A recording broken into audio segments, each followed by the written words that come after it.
my taste, you finish it in my eye. In my eye, you finish what you space. If you were you to all or anything, I would pay. The player L, I just in my head. That thing you money standing, you would give me on the bill. Man, you better, you sweet at Tomaki. For your penny, I will spend my Kawaki. Real woman, she not coming from the street. I can see the real people on the green. It's all that. You wanna be there by fine. It's all that. I smell you put it up on fire. It's all that. You wanna be there by fine. It's all that. You're sabotaging me by taking my speaker. You put it up on fire. As soon as you scream, my body start itching. Don't like baby, enough for me. The thing I thought you had, that's only where I be. I let her back, you know, I let her front. I let the way you get the head to my song. So my baby keep on blowing on my own. Na na na na na na. Yeah, I let her back, you know, I let her front. I let the way you get the head to my song. So my baby keep on blowing on my own. Na na na na na na. Hey, boy, child. It's all that. You wanna be there by fine. I'm not only what you see. It's all that. I smell you put it up on fire. It's all that. You wanna be there by fine. It's all that. How 2-year-old stronger than everybody in here? I smell you put it up on fire. You wanna be a pass 7, you wanna faster, you not stealing from your home or anything from your pastor.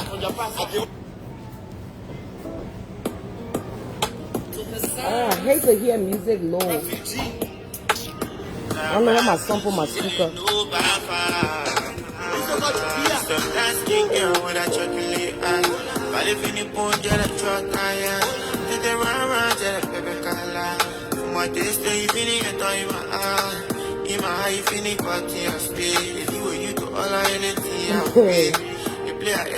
Put something behind the door. Put that thing where you hold it behind the door.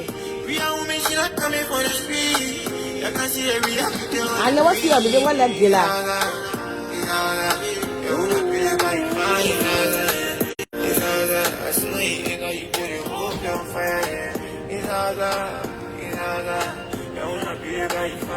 I'm gonna go on my life. Hold on, let me see something. Hello, testing 1 2 3. Okay, I'm trying to make sure I'm not seeing any comments. That's why I'm trying to figure out what's going on. But give me 1 second. Somebody comment so I can be able to see the comment section.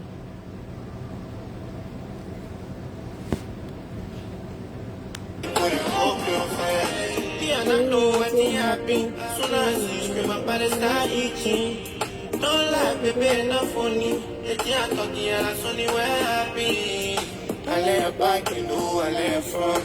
I let the way get the head to my song. So my baby keep on blowing on my own. Na na na na na na.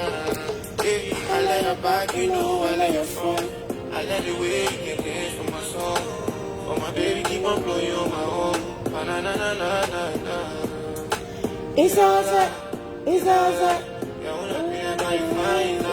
I don't know, but I just love this song. They tune in Liberia, they got talent, man. Okay, now I can see your comment, Kelly.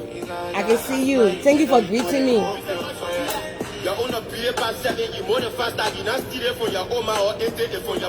This song got some of my memory, man.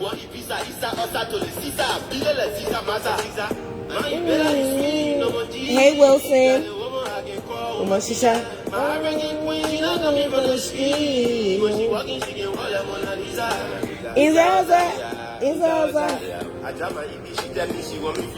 Okay, students, I'm just gonna do an hour podcast. I'm not gonna stay long. When I ask man to do something, it actually keeps me. I'm already off because my son, I don't know where he put my speaker, and I don't like listening to no music low.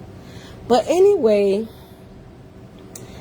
today has been a very interesting day in what I have gathered. I don't understand you Liberian people, and I don't want to understand you Liberian people. For the ones that get it, and for the ones that don't get it, don't get it. Nobody told JYZNO to cancel an interview. When you put a story outside, you can't control how people will process things. You cannot control the media and how you want them to process the story. Now, he did this interview, and we're going to play it. I don't know if he talked to his publicist. I don't know if he talked to the team. I don't know what it was.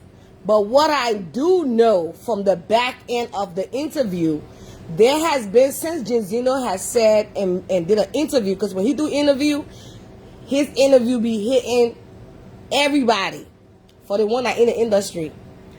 So the interview that he did one time, that he said that if he stopped doing music, there'll be no music. And people do know that there's some people in the industry that are beefing with him. They got a little thing they got going on. So there have been people that have been trying to come for him. Hey, Lola.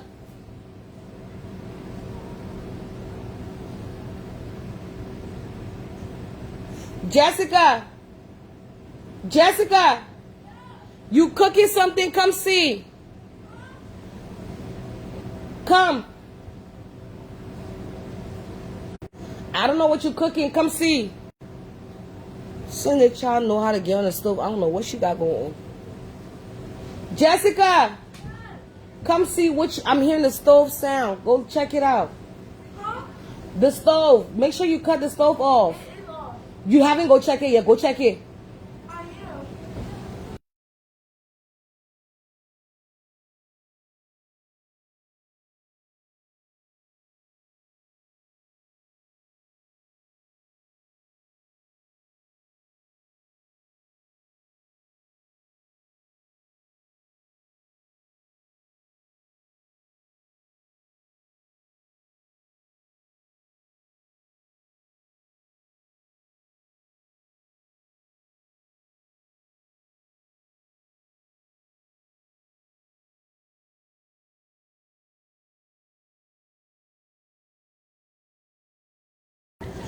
You're sorry, your students. Like I was saying, so people have been trying to come for him based on some things that transpire in Ghana. A lot of things that happen in Ghana.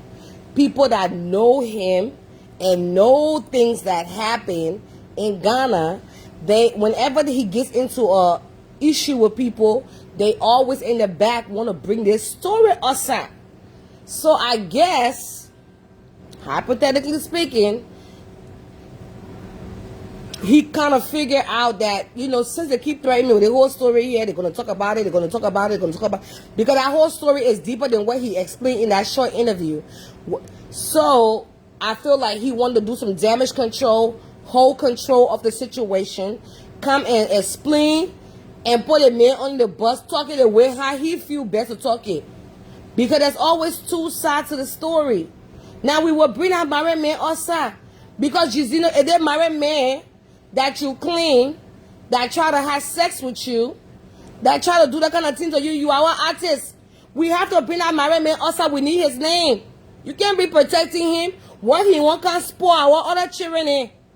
Whatever the behavior he's doing in Ghana, he wants to spoil other people.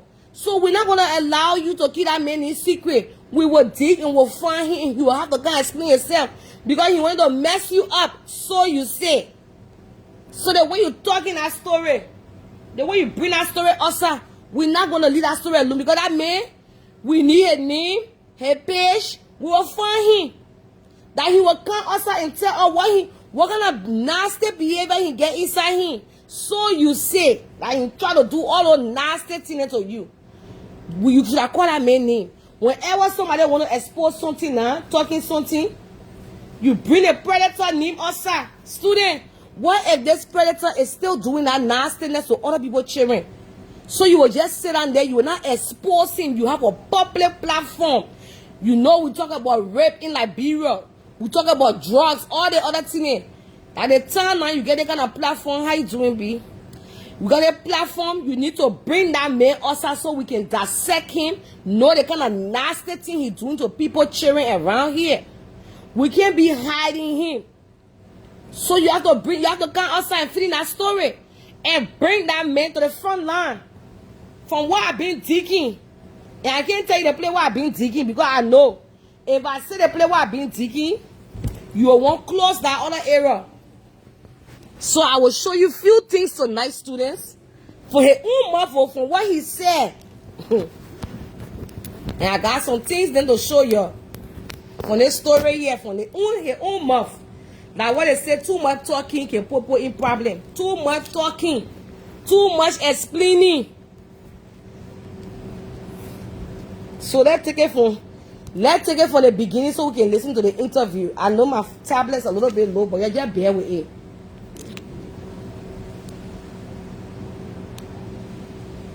Then we'll bring small evidence and show it also.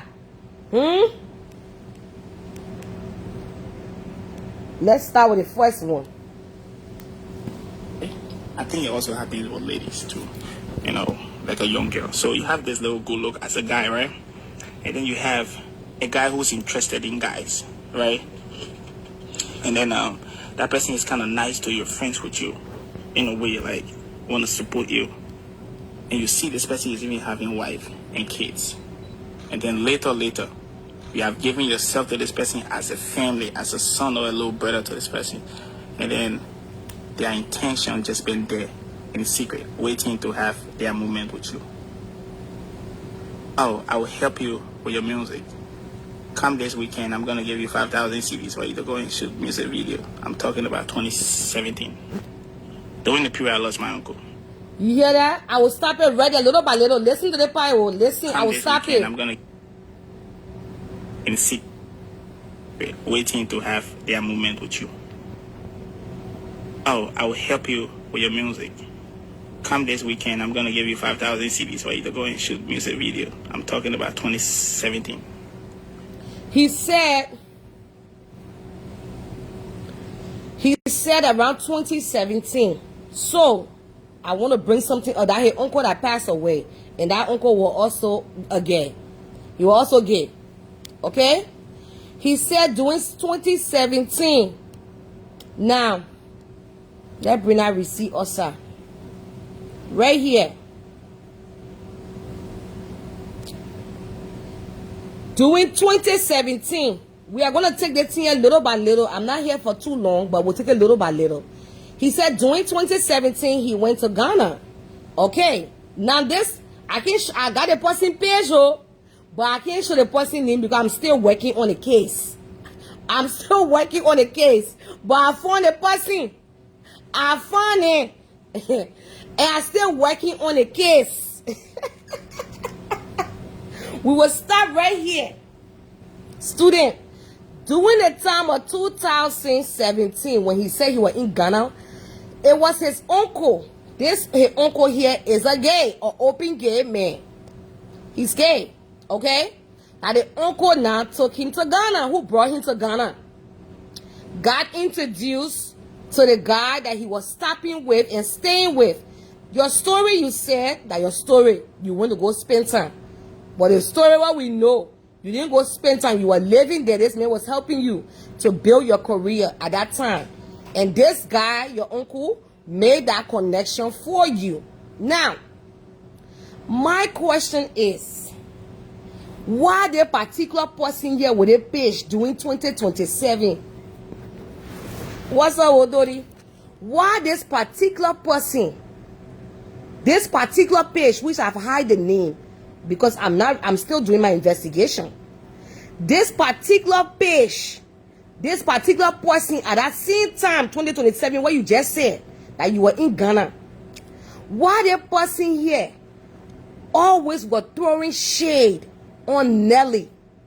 Who is Nelly to you? Your baby mother in Ghana. Like your baby mother, your son man.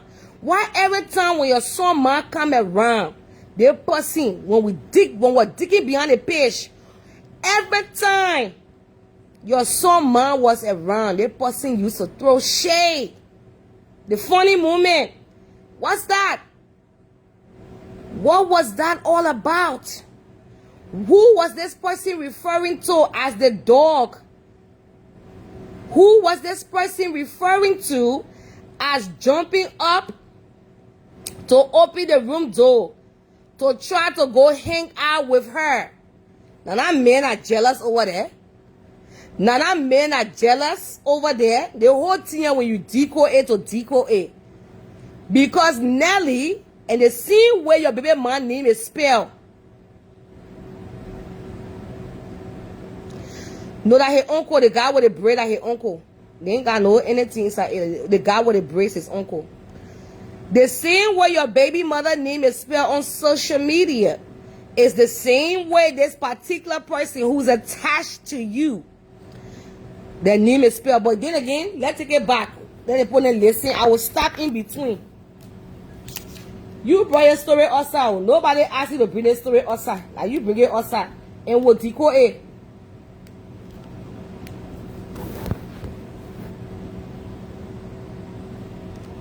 You bring your own story outside. Hold on, guys. Why is this thing?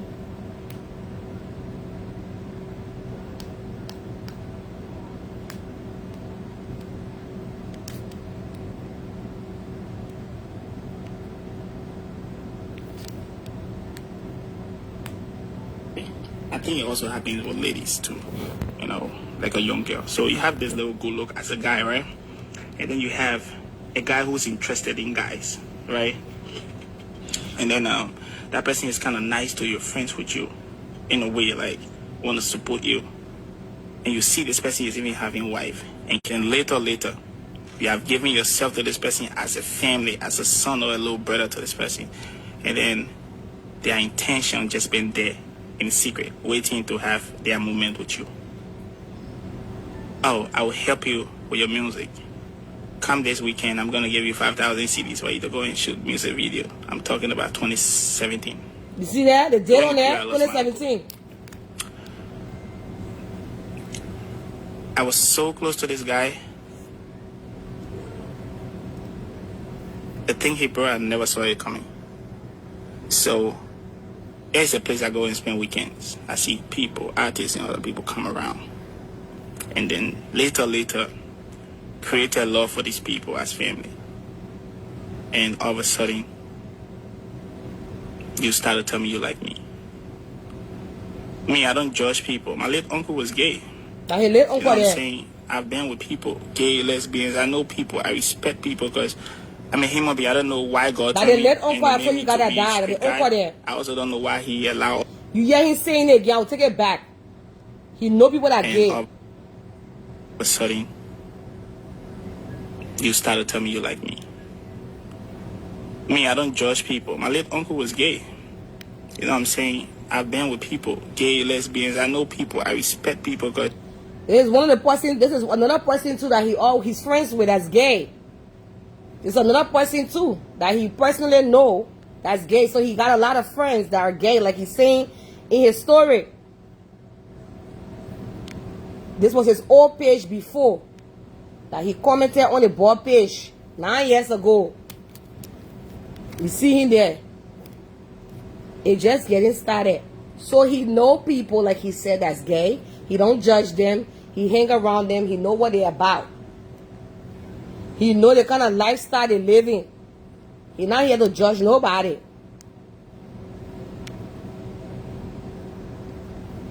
He know people that are gay. He know all the things. He's open to it. He's open-minded to have these kind of people being friendly with him. And he's also being friendly with them. So let's continue.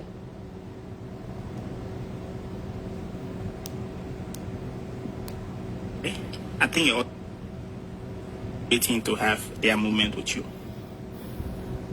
Oh, I will help you with your music. Come this weekend, I'm going to give you 5,000 CDs for you to go and shoot music video. I'm talking about 2017. During the period I lost my uncle.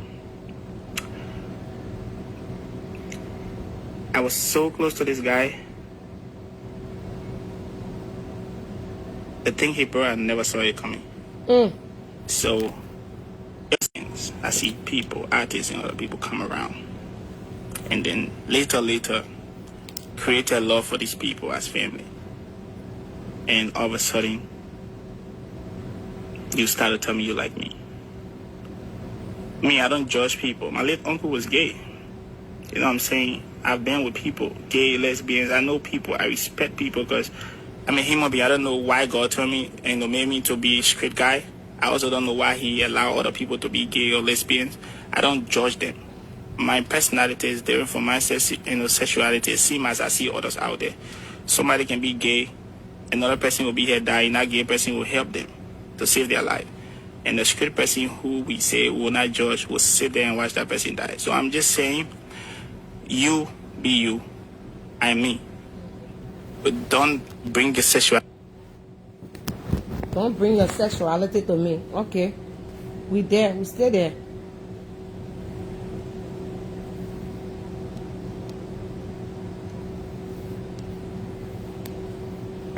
I think it also is a place I go and spend weekends. I spend with people, gay, lesbian, sexuality, same as I see others out there. Somebody can be gay. So I'm just saying, you be you, I me. But don't bring your sexuality like that to me, knowing fully well that I'm not the type that you're looking for. So it's crazy. This guy got to know that I'm not gay. And then there was all orchestrated, like, okay, we'll try to do him like this and do him like that, helping him out because he's trying to and that, and later maybe he will fall for you. And mind you, I know my friend is somewhere listening. I still, love him as a friend. He was looking out for me his own way, but it was a wrong move that he made for me. It was a friend of mine that introduced me to this person, and I saw the conversation in this person's phone. My friend sold me out. I mean, he was helping me, but I call it sold out. Because I'm not gay.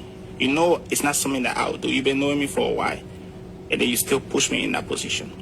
So I was at the point where, listen, this is something very deep. I was at a point where if it was not for God, maybe by this time I'm dead. Because I'm someone who I know I could definitely kill myself if I cross certain line that I'm not supposed to cross. That's how I am. You understand? So at that night, the guy said he likes me, and I was like, oh, I like you too. I mean, we are family. He said, no, it's not what I'm talking about. Then he called me J. Lee. I used to be J. Lee. J. Lee, I really like you, and I've been trying my best, But your guy didn't tell you that I like you. I'm like, my guy didn't tell me that you like me. What are you talking about? There's no other pillow. So when I started to understand what he was driving at, because I've been around gay people, Go look. I was a bit shocked because here is someone who's married, got kids. So I'm like, no, this is not real. It can't be real. So I played around and I told him that it will be fine, just, I haven't done this before. Just give me time, let me leave. I will think about it. Now I was just scared. So I wanted to leave. That was my idea now. Give me time, I would think about it. You know how a girl will play you like that. But mind you, I went there for the weekend. And that was just a Friday. I stayed here Saturday, Sunday, and maybe Monday to leave. But my plan was to wait for that Friday night to end so I can leave in the month. You understand? But how that Friday never end, bro? I said going to end, bro. Yeah, it was scary. And then he came, oh, can you massage me? Oh, okay. I took the Vaseline, started playing with his back and stuff, helping him out. Started playing. It's like, hold on. Nigga remove his trousers. Bro, I'm telling you, these are things that I know other people have seen it before. Wow.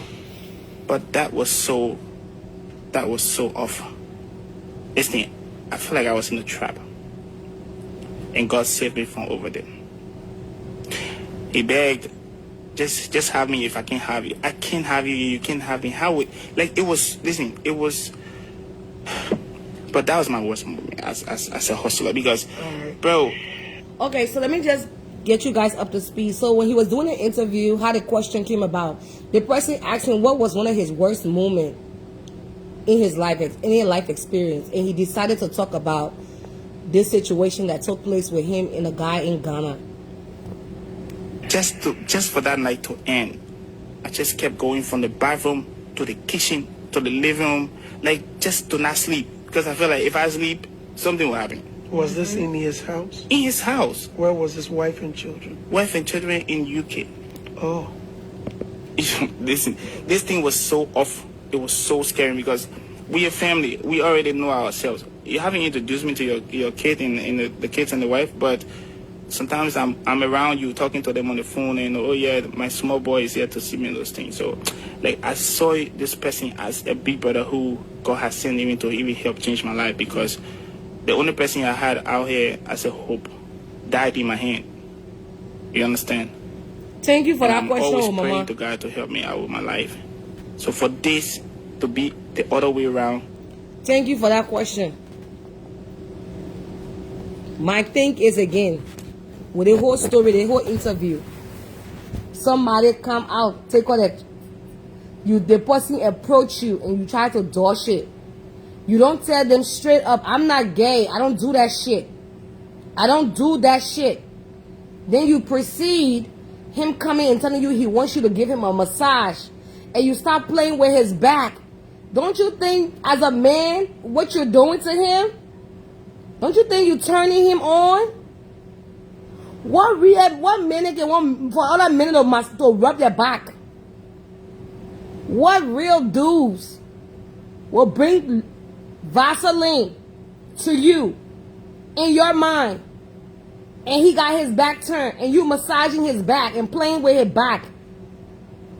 Don't you think, as a dude, a wise one, you'd be like, nah, I'm not massaging your back, I'm not touching you, I don't go for that gay shit.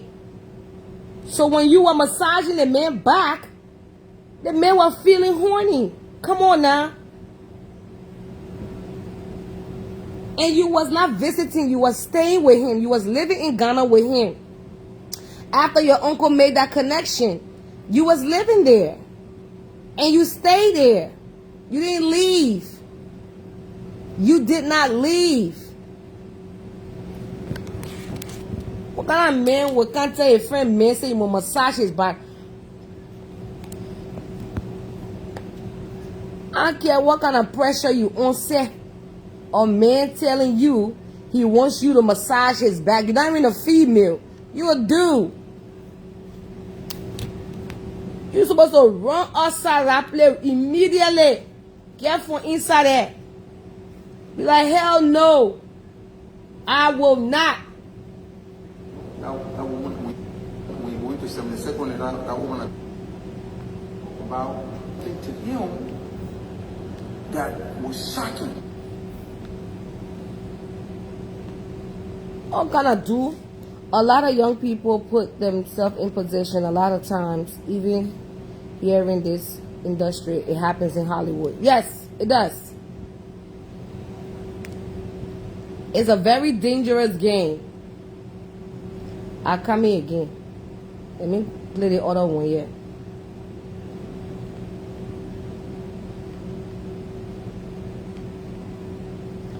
And when somebody is telling a story, that is so traumatizing to them, there's nothing funny. He was smiling and talking that story.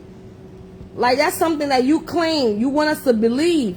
That's no story to be laughing and giggling. That's some real shit that somebody try to violate you. Somebody try to take you on. That's not no thing for you to be laughing and giggy gaga with it. That's something that could have traumatized you for life.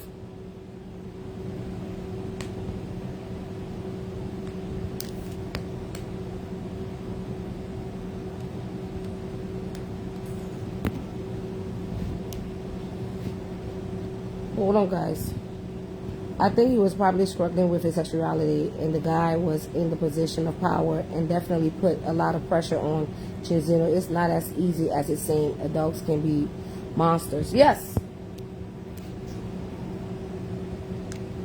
See how we reading here? When y'all go work at the police station, y'all better read the same way and start reading it. You're not understand simple English. The thing not hard to read. The thing not hard to read. Maybe he laughed is a cope. Yeah, you could be right too. But my thing is, from what I gather from what I have gathered from what happened in the back, from what I gather from what took place in the back, I learned that JYZNO was living with this guy. His uncle made the connection with him and this guy. And this guy was sponsoring his lifestyle. This guy was taking care of him. This guy was doing things for him. His uncle was gay, so it's not to say he don't know. It's not to say he wasn't open up to knowing gay people or having gay people around him. Now, in this story that he told, when they asked him what was one of the what was something that happened to you that was so tragic, and things that happened, he decided to explain this particular story. And in this particular story that he explained on the radio, the people now that know the story, this is the tricky thing. The people that know the story and what took place in our house, that's not what they know. That's not the story that they know. The people that know what happened in Ghana, that's not the story that they know. So you see, like I said, a man that's on survivor mode, somebody that's on survivor mode that want to take themselves from in the ghetto and want to put themselves in position. There's a lot of people, like Judge P just said, that are in Hollywood, that some people that are in Hollywood or in this industry that have done things,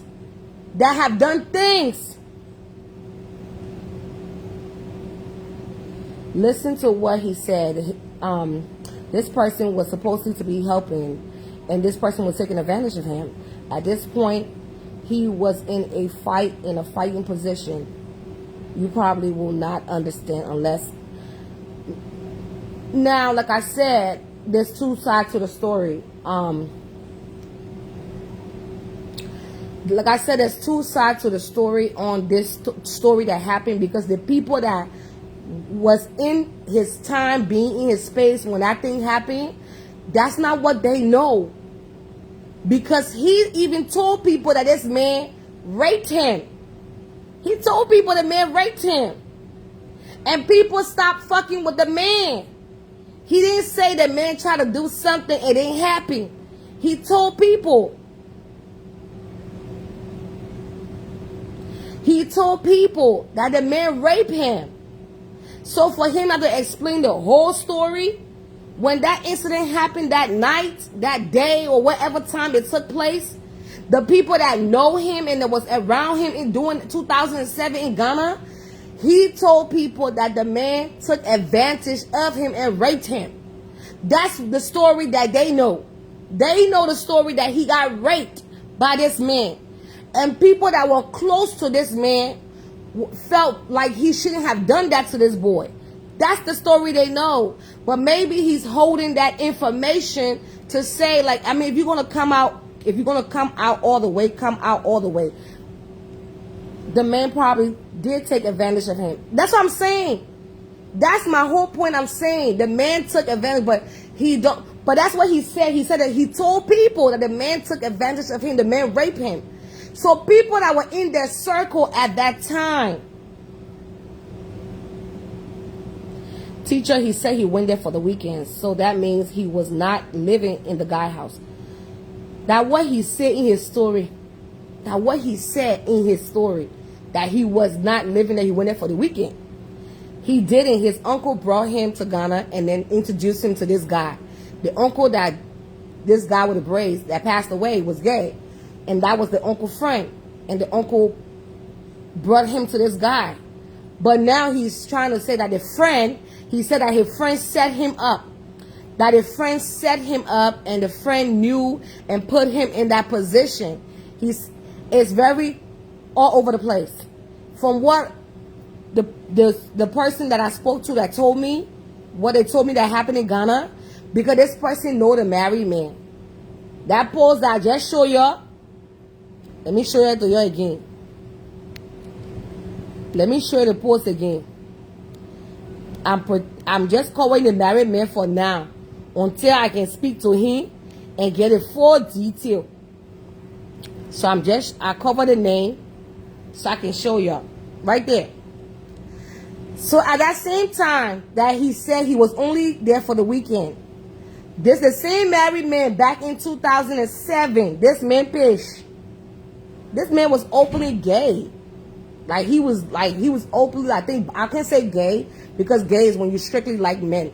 Bisexual is when you like men and women.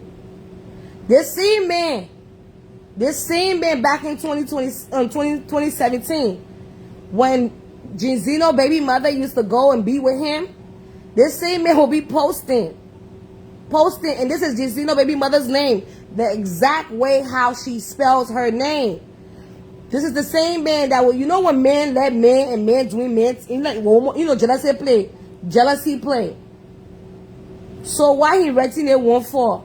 The funny moment when Nelly is in the house and the dog decides to bark, the dog decides to yell, and you jump up to open the door to try to go hang out with her.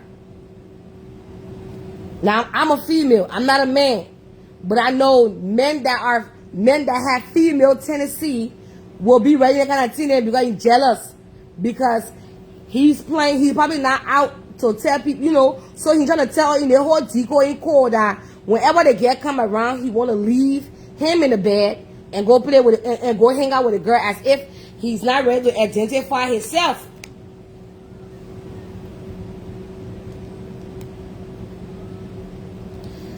So that's what I'm saying right here. Something more was going on between him and that man. A lot of times we hear things happen to women. Don't get me wrong. People think that men cannot get raped. Men do get raped. I'm not against the fact that he didn't get raped or something didn't take place or people don't get violated. I'm not having that closed mindset. But I know for a fact that thing they always in the back utilize it on him. So he decided to come and tell that other story and put our other story out and narrate it in a way that it wouldn't make him to be gay. But then again, it just throw it off that this man said he like you and you was like, okay, I'll think about it. Like right there, you shut it down. Like, I'm not gay. But then you're thinking in your back of your mind, like, hey, I do need help from him. He is sponsoring me. He is paying for video. He is paying for studio time. So I'm going to just say, okay, like a woman, like he has said it, okay, maybe a little time. And right there, the man came brought the Vaseline and hand you the Vaseline to rub his back and then took his trouser off. But he didn't finish the story. He didn't complete it. What happened when the man took his trouser off? Like, you can't tell a story and not tell a full story. So what if you listen to the story, he jumped over it. That was a terrible time that happened. So when the man took his trouser off, all he said was, I couldn't sleep that night. So we all know there's more to that man taking his trouser off. Because when somebody took their trouser, like, you can't just say the man took his trouser off. When he took his trouser off, what did you do? Did you stand up? Did you fight? Did you run out? Like, come on. You're telling a story to millions of people that want to know, what did you do? What happened? Me, as I'm listening to you, I want to know what happened. This is the reason why victims don't speak out, because y'all will want to sit and judge. Everyone have their ways of coping with trauma by him laughing. We already feeling without up at it. Nobody is laughing or giggling here about him having to be raped or a man did something to him. But the story that he told, there are also two sides to the story. The man's a married man as well, in an open relationship as well. Wife know that he likes men and women as well. And you can't tell me when you was hanging around that man, and that man, from his pictures and things that I saw on his page, he's very flamboyant. You can tell. You can tell he got sugar in his tank. So when the man took his pants off, and then y'all talk, when you go to court or when you are presenting your story for people to want to, know what really happened, the other person will come and try to debunk what you're saying to really get to know what happened. But we didn't get to know nothing that happened. All we know, you put lotion on him. He asked you to put lotion on him, and Vaseline on him. You rubbed the Vaseline on him. So what happened after you rubbed the Vaseline and he took his trousers off? After that, what really happened? You couldn't sleep that whole night. You didn't leave. You as a man did not leave. You could not exit out of his house knowing that he could want to do something to you, violate you. Why would you stay there? Did you not feel threatened? You say you were scared. You say you were scared. You was that afraid, but you stay there for you to wake up the next morning for you to find your exit way out. Right away, you should have left. Teacher, is the guy Liberian or Ghanaian? The guy is Ghanaian.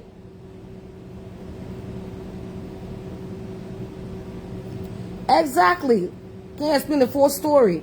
So, if you were selling this to the police, I'm pretty sure, and this is not, nobody's coming to trauma to do whatever to him, but if he was selling this to the police, guys, he would have to give full detail. How did you sleep that night? Where did you sleep that night? What happened? How did you lock the door? Where were you at? What was this? What was that? They would ask the same question they asked the woman.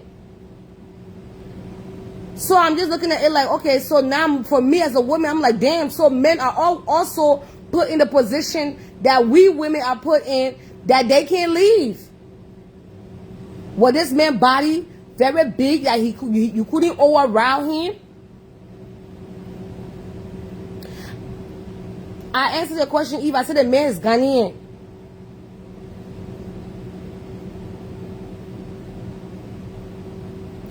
As a man in Africa that's hungry for fame, broke, and a little bit bi-curious, it's easy to fall into this kind of trap.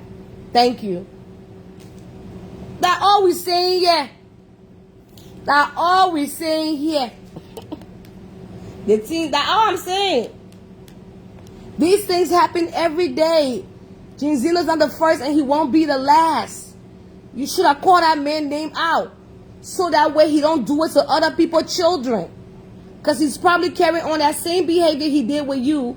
He's doing it to other people. So call that man's name out. So that way other people do not become victimized in this type of situation. That's what I'm saying. I don't care about anything you're saying here. We all heard story. This man should have called that man's name. Should have called the man's name. S, Y, and Z. That ain't in here. And everybody would have known what time it is. So that way we can start looking for the rapists. They one that want to take advantage of small children. They one that want to do the kind of wicked thing to people children. We need to know. We seriously need to know. Somebody that got that kind of nasty behavior.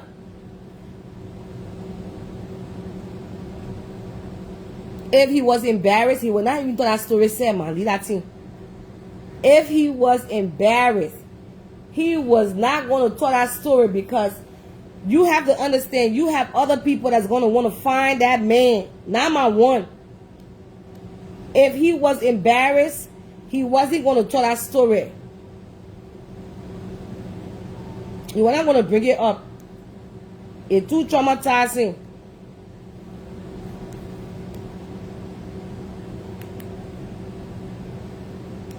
Hold on, looking for something here, guys. Hold on a second. If that man was embarrassed on that story, when you open your mouth to go talk.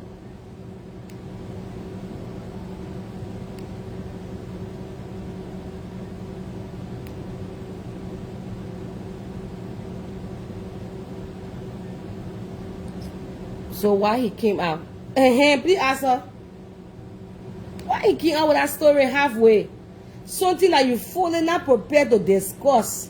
You know, Trump, you know, things like this, when you start to open those layers, people are going to question. Not everybody going to be like, oh, sorry. Like, they want to know full details. That's why I can tell people, boys get molested too. Men get raped too. All the time. These things happen. People take advantage of people all the time. Hold on one second, guys.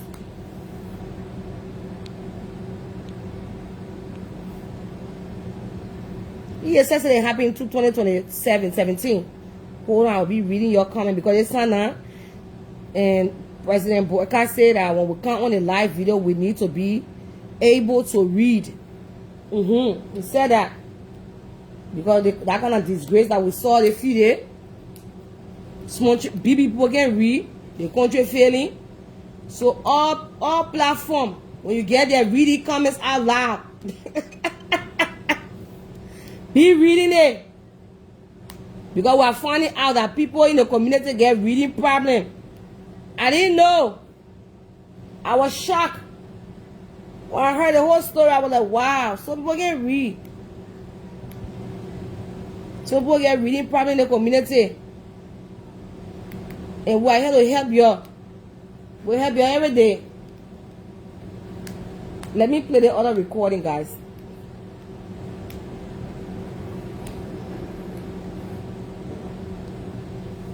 In the music industry, right? Who was helping him. And this big brother did something to him that was shocking.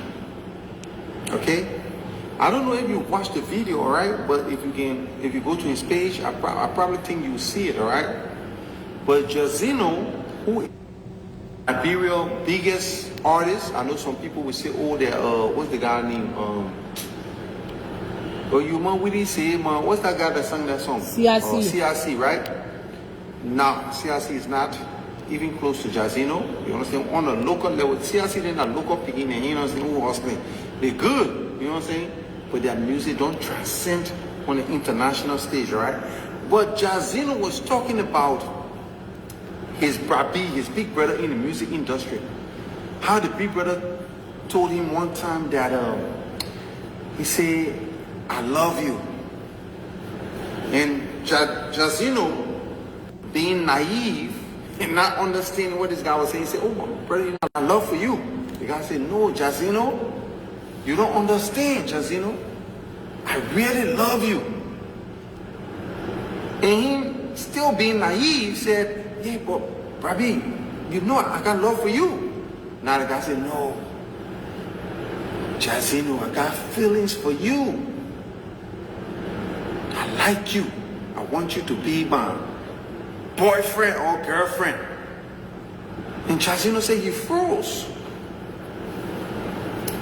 He froze. He said he went to spend the weekend with the guy. And this guy's wife and family was in London, right? So he went to spend the weekend with this guy. And this guy was telling him this kind of nonsense. Talking about, I love you. I really love you. I got feelings for you. And JYZNO said that the guy came out of the room in his underwear and told JYZNO, can you massage me, please? What the hell is that? Can you massage me? And JYZNO said he froze, he was afraid. My picking, are you a man or you a woman? You crazy? And he said he proceeded to rub Vaseline on this man's back.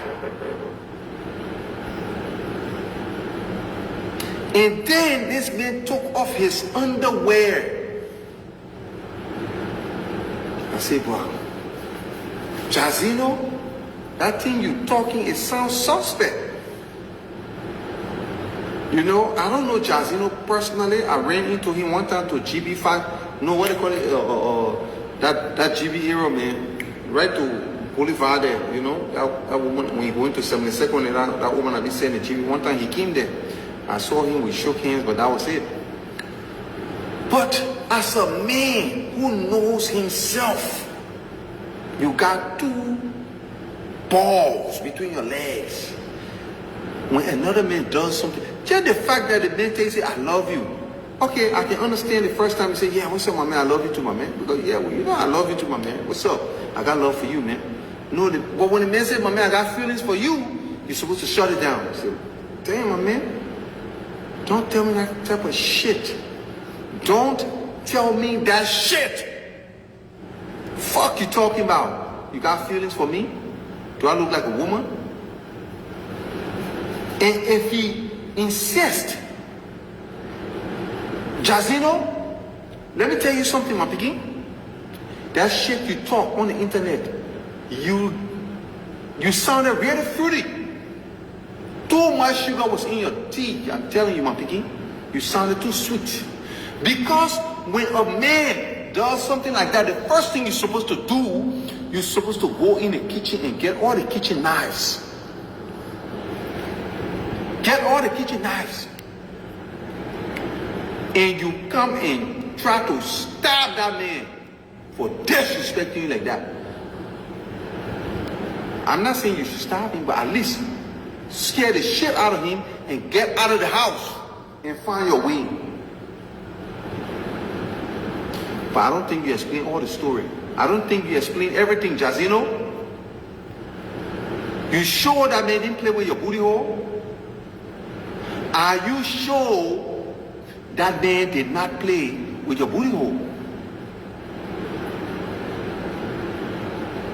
Because I know when it comes to this thing, fame, that's why you see I don't try to encourage kids these days to pursue fame. Because nowadays, man, these so-called Ghanaians and Nigerian guys, they are indulging in all type of nonsense, rituals and homosexuality, bestiality, all type of things. Making women sleep with dogs and film it to control them. So, JYZNO, when you were in the house with the big brother and this man took out his underwear, why didn't you get a knife and stab him right in his nuts? Why didn't you do that? But the way you were talking, I was so scared for my life. I was so scared. JYZNO, my piggy, you were sounding real gay. Maybe you didn't hear yourself. I don't know who is your PR that convinced you.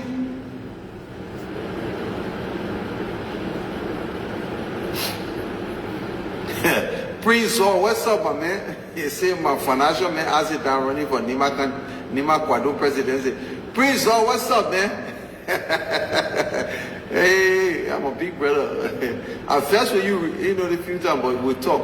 But anyway, JYZNO, why will you allow another man to disrespect you like that? All right? And you didn't do nothing to him? And you were talking like a rat, you know, that is trapped. Oh, I was so scared for my life. Can you imagine? I had to, and you slept in the house? And you telling me you stayed there for the weekend? That means you enjoy the time over there, my piggy. Let toso. Let toso. Come on, man. If someone does something like that, you should address it right away. Listen, if any man talk to me like that, the first thing I will post slap in his ear. You understand? I will warn him first. I will warn him. I say, my man, listen, maybe you're losing your mind, but don't ever disrespect me like that. Don't tell me that shit. And if they continue, I'll put slap in their ear. And if they push it further, I will stab them. All right? I will stab him. But for you to put up with something like that, my piggy, and you did nothing. First of all, I want to send a big shout out to my political intellectual youth. Yeah, one of the brightest young Liberians. Keep it up. Keep up the good work. Honestly, no man should threaten your manhood like that, my man. Look, we the men, we alpha male, all right? The only pride that we have is our butthole, our booty hole, all right? Excuse my French. No man, once that area has been disrespected, you can never come back from it. Unless you're homosexual. But if you are a strict heterosexual male, there is no way you should entertain something like that, my picking JYZNO. You're sitting there talking like a queer. The man was afraid for my life. Only you and the man one-on-one. Go in the kitchen, grab the knife, and kill him. You know what I'm saying? Even you can't fight him, go outside and run. But you did nothing like that. And why didn't you call this man name? You didn't even expose this man. That's another thing. Look, if someone does something like that, you need to expose them. You need to out them so that people can know who they are and stay away from them. This monster, this disgusting creature, you protected him, JYZNO. I want each and every one of you to go on the internet and tell JYZNO to expose that man so that he wouldn't do that to our other children who go into Ghana to look for fame, because I'm sure he's a Ghanaian. All right? JYZNO, my piggy, I don't know you personally, you don't know me, but you need to do a whole episode and expose this man who will try to fuck you. You need to do that. All right? You need to do that for the youth of Liberia. I'm live. You need to do that for the youth of Liberia. We'll soon start, all right? Yeah. You need to do that so that other young up-and-coming entertainers will not fall for that nonsense. Because that man will say, oh, you know what? My team, JYZNO, became famous. The how we promoted JYZNO. And most of the kids, they might not be strong-willed to prevent shit like that. Because they want to be so, they have that burning desire to be famous. And these men will take advantage of them. These booty bandits, I call them booty bandits, I call them butt brothers. They will take advantage of them. You know, during Ellie Johnson's early time, right? Ellie Johnson, all her children, they were all booty bandits. They were homosexual. They came to Liberia. Robert Selly, especially, he sodomized a lot of Liberian children over there. Today, most of them, they are adults. They're walking around with tampon in their bunga. All right? With tampon up their body hole. Robert Selly did that. You see? So, JYZNO, you need to expose that man. Whoever he is, we need to know him. Put his picture up.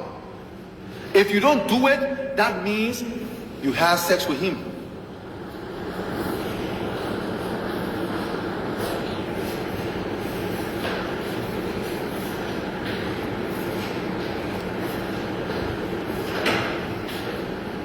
My man Prince Zor, when you want to have a private conversation, you don't do it in the comment section. And then you should use the spell check, my brother. Right like that. And then you put it in the comment section for everybody. You might put his picture up. We need you to expose him for the monster he is, okay? That creature needs to be exposed. If you don't do it, that means you had sexual intercourse with that man, but you're not telling us the full truth. You follow the page now. You don't just be watching. You follow the page. You share the live. You share the live. JYZNO, we love you. You're making us proud. We love the music. I'm one of your biggest fans. All right. But I'm asking you, my brother, and you please share this. You please share this. Very important. Let the JYZNO man see it. We need this monster to come out. Expose him for who he is. He can do shit to you. You already went on the internet and you talk about it. No, pre-zorb. You say you don't have my private contact. You and myself, we are friends. You are following my page on Facebook, so you can send me direct message. Chap. You don't correct it down, man.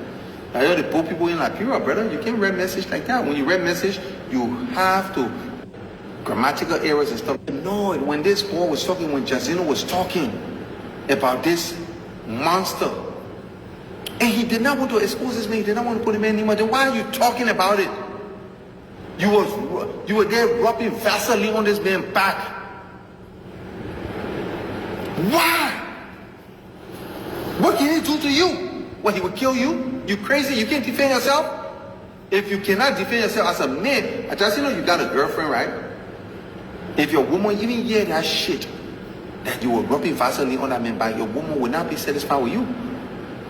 And listen, whoever JYZNO girlfriend is, you need to come online. You need to pressure him. I am petitioning for you to pressure JYZNO to put this man's name out. Put his name out. We need to know who that criminal is. We need to know who that homosexual monster is. Try to pump our Liberia superstar. Alright? And you yourself, JYZNO, shame on you for you to go and rub Vaseline on the man's back. The man took out his trouser in front of you and you did nothing. Eh? We need to hear that full story, my people. No, we need to hear the full story. What the hell? Y'all coming, man. What y'all think? What y'all think? Y'all coming, y'all just listening, y'all coming. I wanna know what y'all think. Do you think it was right for JYZNO to protect this man? Do you think it was right?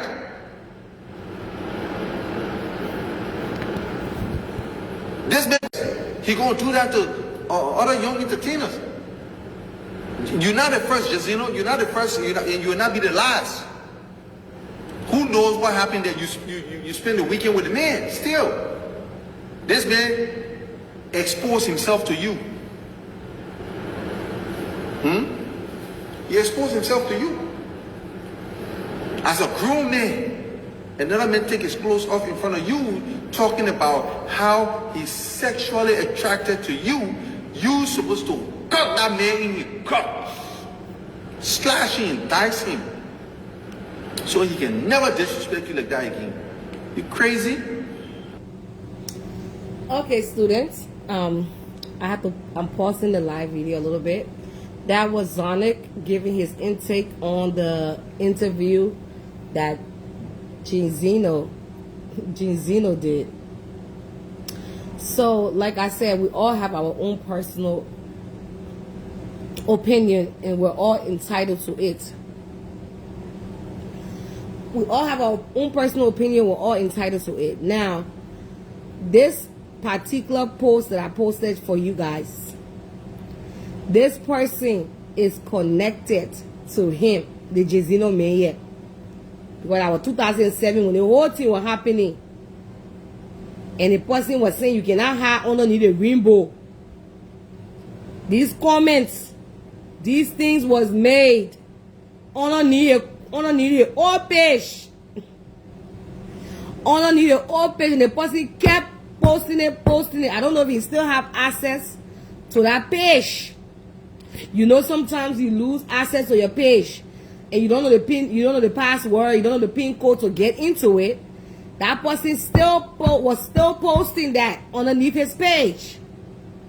That particular person was still posting the kind of thing here. Let me show you what all the person was posting.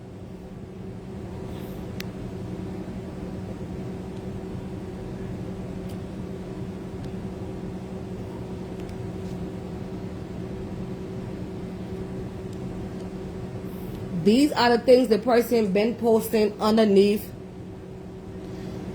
These are the kind of things this person been posting underneath that page. The man. Because at that time when the incident happened, that's why I said it's not a full story. He said to people that was in that space, in that circle, that this man raped him. Okay, I'm going to bring... Sis Rose, let me call you on my messenger so I can keep this on. Let me call you on my messenger. I guess people want to join the live video. Okay, I'll call you on my messenger. If anybody want to join, just let me know to add you, and I'll add you. Let me bring you on.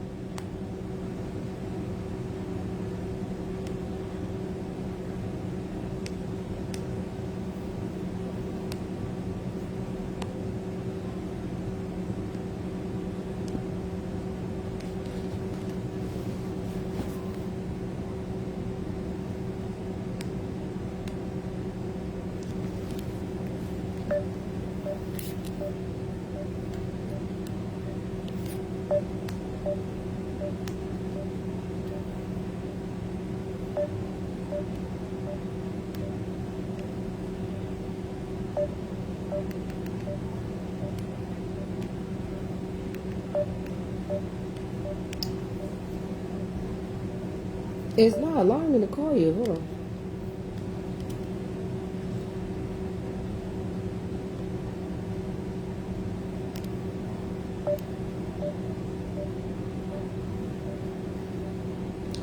Okay, Rose, I'm going to call you on my WhatsApp. I don't know why it's not allowing me to call you.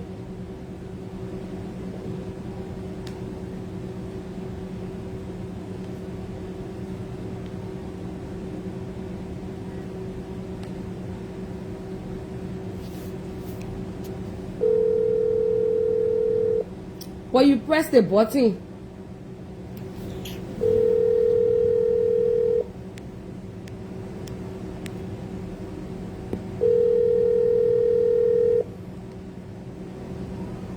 You don't understand the victim. Always protect the predator. And when it happened to the girl that... Oh, I can't see the comments because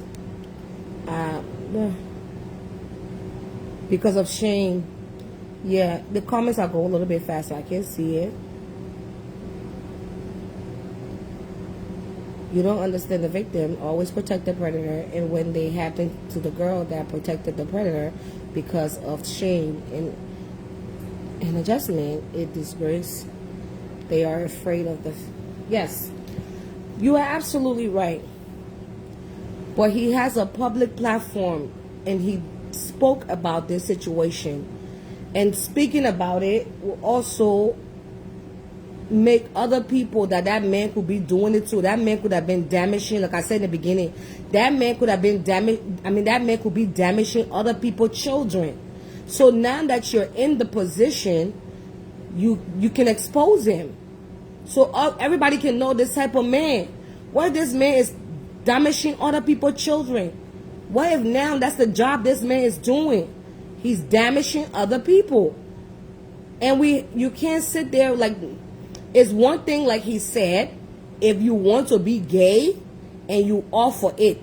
But it's one thing when you're not gay and somebody want to take advantage of you. Okay? Even that little boy, that little 14-year-old, 15-year-old little boy in question, who got molested by that big man that got fired. Okay? He brave. The first time that man raped the little boy in his master bedroom, he never told anybody. The second time, he said the man juked him with needle and he passed out. He went back there again and the man molested him. The third time, the man told him, say, "Can I go buy shoes?" The man carried him and the man molested him again with group. This time around, the man carried a group of people on New Year Day. After the man finished raping him and his friends, then what the man did? The man left him on the beach for dead and thought that he was dead. Somebody found him on the beach, took him to the hospital. That little boy is damaged and traumatized for life. But guess what? He called the man name because he know the man tarnished him. And now they're in court. They got all the evidence over there for him. I'm telling you guys, the story that JYZNO said, I'm not saying that he lying. I'm saying that he told people at that time that the man raped him. That's what I'm saying. He told a story as if he didn't get raped, but he got raped. That's what I want the public to know. He told people that was in his space, y'all know that man raped me, and people that know this story came and said, oh my God. And people that was around this particular man at the time stay away from the man because they were so mad at what the man did to JYZNO. But at the same time, he was still with the man. The man was still sponsoring him. The man was still doing things for him. It's okay. I understand he was in a hard. We need that video. He was in a hard place. He came. He even said it. He left his family. He came. He was in a hard place. He wanted to be. He wanted to be a star. He can sing. He have talent. He wanted to do everything he wanted to do. He left his family. He left his everything to go pursue his career. A lot of people that leave to go to Hollywood, they get taken advantage of. Cassidy, you know the kind of shit that Cassidy had to go through with Diddy? Do you know how many people Diddy was fucking around with, messing with them? People that have power, people that in position, people that have influence. And at that time, he the JYZNO man. Get that, mama. I want to move. He, the JYZNO man, told people that man raped me. So when people hearing the story, it's just like, okay, there's two sides. He told people at that time when he was in Ghana, the circle that he was in, the people that he was hanging with, he did. He told people that a man raped him. What he told people that he got raped. At the time, he did tell people when the incident took place that he explained halfway. That story that he explained halfway. JYZNO told close friends, close people that was in his space that this man took advantage of him. He did. And some of the people that he told that was even in the man's space, they got away from the man. This is not a story that JYZNO kept to himself, guys.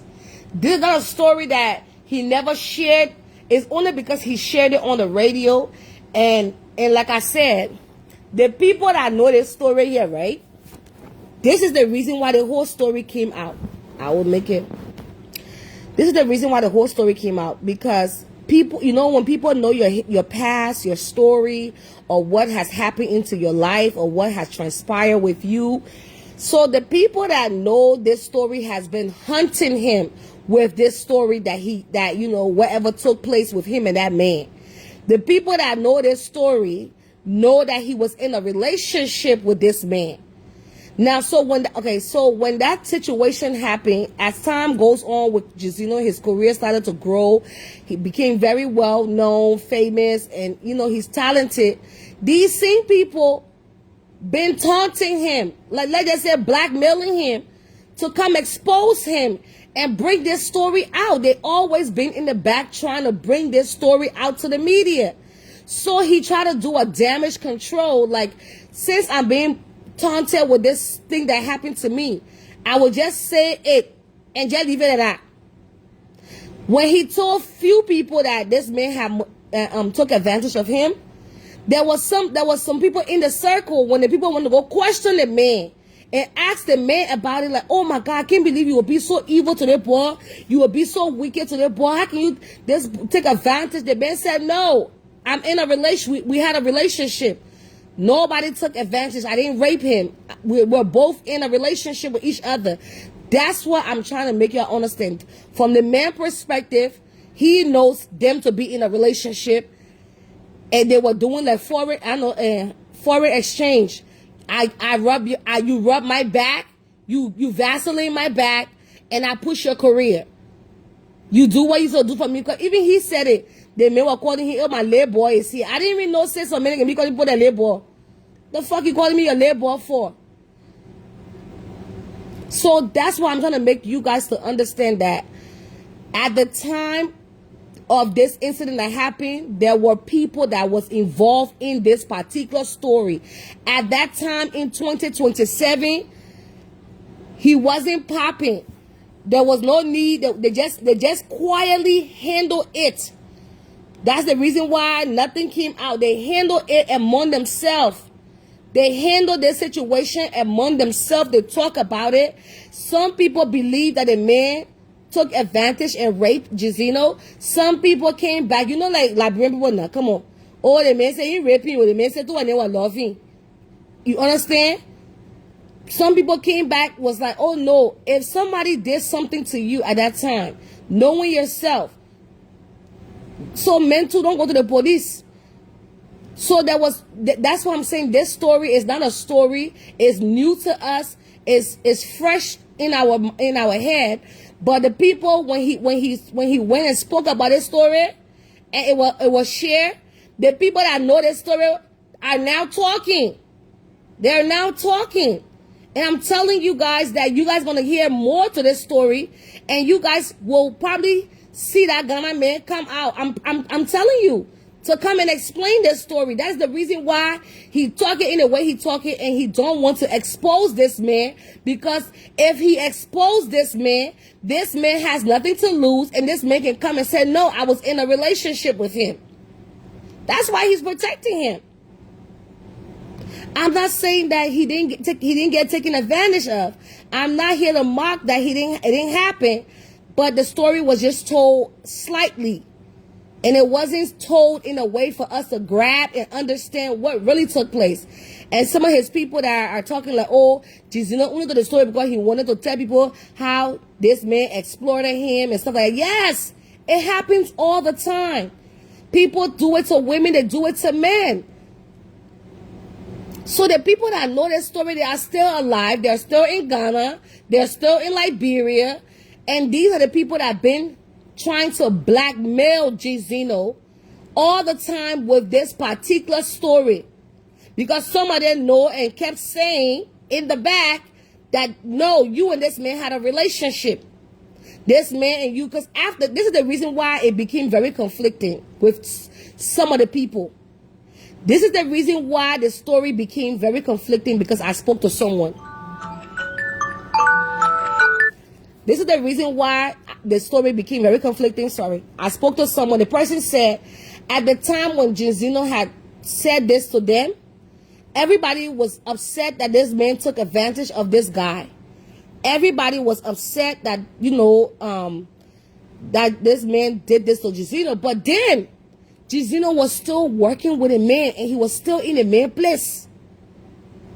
So are you guys understanding it now? He's not telling the whole story. I know we like to tell story the way we want to tell it and get that sorry for situation. I get it. I'm not here to bash him for what transpired in his life and the trauma that he had to go through. But the people that was in his space at that time, that cut ties with this man, that got away from this man because he was being, you know, the thing that happened to him, these same people was shocked to see that he was still living there. He was still in the man's house. The man was still helping him. So it's like, wait a minute. So that has some boy say, but I say the man got raped now. But how can the man still live to the man play? How can the man stay to the man house? Say, no, he's not to the man house. Say, my man, I went to the man house. The man stay there.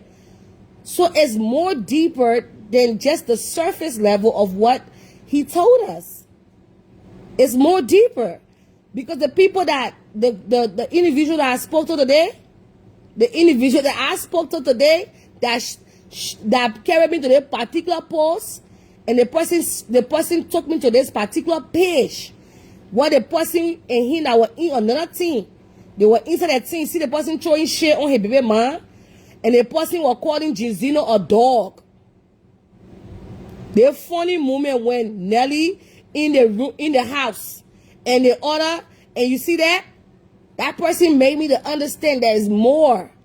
This is a more than just that whole little clip that he gave us about the situation that happened.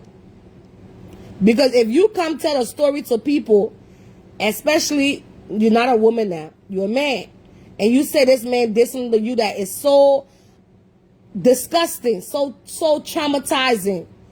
He didn't leave. He did not leave. He stayed there. And the reason why he stayed there, he should say it. I stayed because I wanted to stay, because I wanted to get my career on the jump. Sometimes we do things in our past, in our life, that we're not proud of. But the people that was defending their man and mad with their man, that cut ties from this man, that particular person that even told me the story, said that they were shocked when they came back and found out that JYZNO was still working with this man. This man was still taking him to clubs for him to sing songs. This man was still paying for his studio time. This man was still paying for his photo shoot. He was still living with the man like nothing happened. So now the other people that was like, wow, okay, so maybe that's what the man say, they're in a relationship. Because when they questioned the man about it, the man said, no, I never raped him. If somebody would have did something to him, why he's still in my house? Come and see him, he's still here. He didn't leave. He's still here. So it's like the story somebody can't tell. I know people get raped all the time, but people do lie on people as well too. We gotta take that into consideration.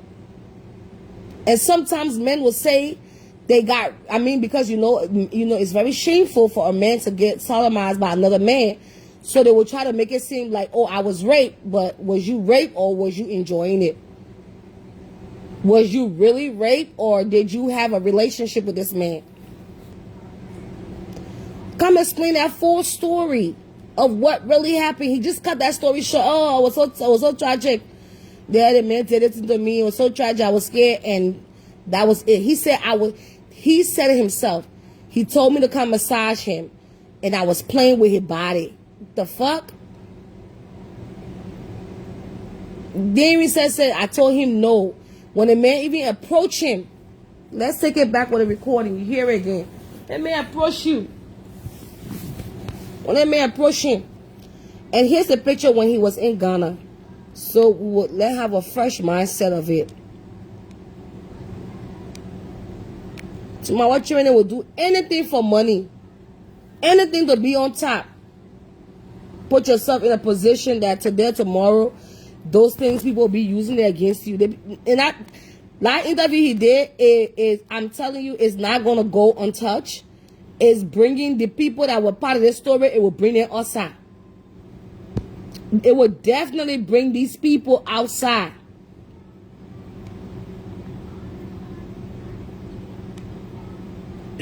I think it also happens with ladies too. Like a young girl. So you have this little good look as a guy, right? And then you have a guy who's interested in guys, right? And then that person is kind of nice to you, friends with you, in a way, like want to support you. And you see this person is even having wife and kids. And then later, you have given yourself to this person as a family, as a son or a little brother to this person. And then their intention just been there in secret, waiting to have their moment with you. Oh, I will help you with your music. Come this weekend, I'm going to give you 5,000 CDs for you to go and shoot music video. I'm talking about 2017. During the period I lost my uncle. I was so close to this guy. The thing he brought, I never saw it coming. So there's a place I go and spend weekends. I see people, artists and other people come around. And then later, create a love for these people as family. And all of a sudden, you start to tell me you like me. Me, I don't judge people. My late uncle was gay. You know what I'm saying? I've been with people, gay, lesbians. I know people. I respect people because I'm a human being. I don't know why God told me and made me to be a straight guy. I also don't know why he allowed other people to be gay or lesbians. I don't judge them. My personality is different from my sexuality. Same as I see others out there. Somebody can be gay, another person will be here dying. That gay person will help them to save their life. And the straight person who we say will not judge will sit there and watch that person die. So I'm just saying, you be you, I me. But don't bring your sexuality like that to me, knowing fully whether I'm not the type that you're looking for. So it's crazy. This guy got to know that I'm not gay. And then there was or orchestrated like, okay, we'll try to do him like this and do him like that, helping out because he's stranded and that, and later maybe he will fall for you. And mind you, I know my friend is somewhere listening. I still, love him as a friend. He was looking out for me his own way, but it was a wrong move that he made for me. It was a friend of mine that introduced me to this person, and I saw the conversation in this person's phone. My friend sold me out. He was helping me, but I call it sold out. Because I'm not gay. It's not something that I'll do. You've been knowing me for a while, and then you still push me in that position. So I was at the point where, listen, this is something very deep. I was at the point where if it was not for God, maybe by this time I'm dead. Because I'm someone who I know I could definitely kill myself if I cross certain line that I'm not supposed to cross. That's how I am. You understand? So at that night, the guy said he likes me, and I said, "Oh, I like you too. We are family." He said, "No, it's not what I'm talking about." Then he called me J. Lee. I used to be J. Lee. J. Lee, I really like you, and I've been trying my best, But your guy didn't tell you that I like you. I'm like, my guy didn't tell me that you like me. What are you talking about? So when I started to understand what he was driving at, because I've been around gay people, I was a bit shocked because here is someone who's married, got kids. So I'm like, nah, this is not real. It can't be real. So I played around and I told him that it will be fine, just, I haven't done this before. Just give me time, let me leave, I will think about it. Now I was just scared. So I wanted to leave. That was my idea now. Give me time, I will think about it. You know how a girl will play you like that. But mind you, I went there for the weekend, and that was just a Friday. I stayed here Saturday, Sunday, and maybe Monday to leave. But my plan was to wait for that Friday night to end so I can leave in the morning. You understand? But how that Friday night will end, bro? I said going to end, bro. Yeah, it was scary. And then he came, "Oh, can you massage me?" Oh, okay. I took the Vaseline and started playing with his back and stuff, helping him out.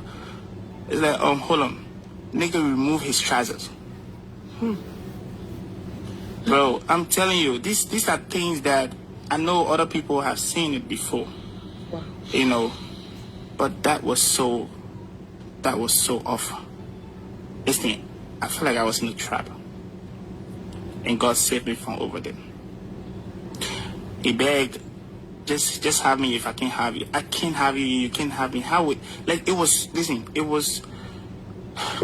but that was my worst moment as a hustler because, bro, just for that night to end, I just kept going from the bathroom to the kitchen to the living room, just to not sleep because I felt like if I sleep, something will happen. Was this in his house? In his house. Where was his wife and children? Wife and children in UK. Oh. Listen, this thing was so off. It was so scary because we are family. We already know ourselves. You haven't introduced me to your kid and the kids and the wife, but sometimes I'm around you talking to them on the phone and, oh yeah, my small boy is here to see me, those things. So, I saw this person as a big brother who God has sent even to really help change my life because the only person I had out here as a hope died in my hand. You understand? And I'm always praying to God to help me out with my life. So for this to be the other way around, then why me? Oh, that night I really called God. Oh. I called God to say I got his number. I called God. I say, I beg you, Lord. I promise you, even if you can just make this 2 o'clock to 10 to 7 o'clock right now, safe. I'm sleepy, and trust me, the whole week I don't really normally sleep. And when I go to that area, I feel relaxed. AC blow me. Right. Those times where I get AC for after I lost my uncle at this street, I go somewhere house, got good AC, good food, drinks and stuff. Where it was all nice for me, but that night was the worst night in my life. Well, it's a crazy experience, but I feel bad. Sorry. I gotta ask this. Yeah, go ahead. This is crazy. It feels like a girl that, when girls are with around men who, want to do that. Have you been able to deal with this psychologically? Because I see how your mood just changed all of a sudden? Have you dealt with it? I've been fighting it too, you know, like I just stated earlier that I tried forgiving my friend, although he never asked for forgiveness. He made it look like it was nothing, and he is lied because the guy told me, he explained everything to me after I went through his phone to see things. You know, I went through this guy's phone to see things because he literally left his phone in the living room. It was open when he went in the room. Before he would come back to tell me to massage him, I've already seen. I was just fast to say, okay, this person connected me to this person. So if this person was able to ask me, oh, your friend didn't tell you? So I went through the phone straight. I typed his name on WhatsApp, and that's how I saw the chat. Yes. So they were doing things as well. You know how when you get a young girl, you having fun with, you can even maybe ask her to bring another friend, those things. Yeah. It was a crazy one for me. I actually wanted to kill somebody. Yes, I'm telling you. After I left that place, going heaven knows, I never went back to that area. I never even passed that road. Anytime I decided to go, you know, to the Liberian camp, when I reached to that place, before I even reach there, I already know that I'm about to pass that road. I can be feeling like, man, I just wish I had the opportunity to kill somebody. And let me tell you something bad that happened. This man had a guts to have a conversation with one of my friends. And then he told my friend how, oh, he's a nice boy, he's a sweet boy, you know. I really love how, you know, he is with me and da-da-da. After I've explained to my friend, so my friend called me, my friend said, the man is wicked though. Even making me to feel like you guys are cool and stuff. For him to say, oh, call him and say sorry for me and da-da-da, he's making it look like you guys already have stuff doing. I'm like, bro, if I had power, I would have killed that guy. Take it easy, right? Yes. But it's okay, it has passed. Yeah. Listeners, in case you just tuned in, you're listening to the afternoon ride. Today, our special guest, my very old friend, JYZNO, has come to...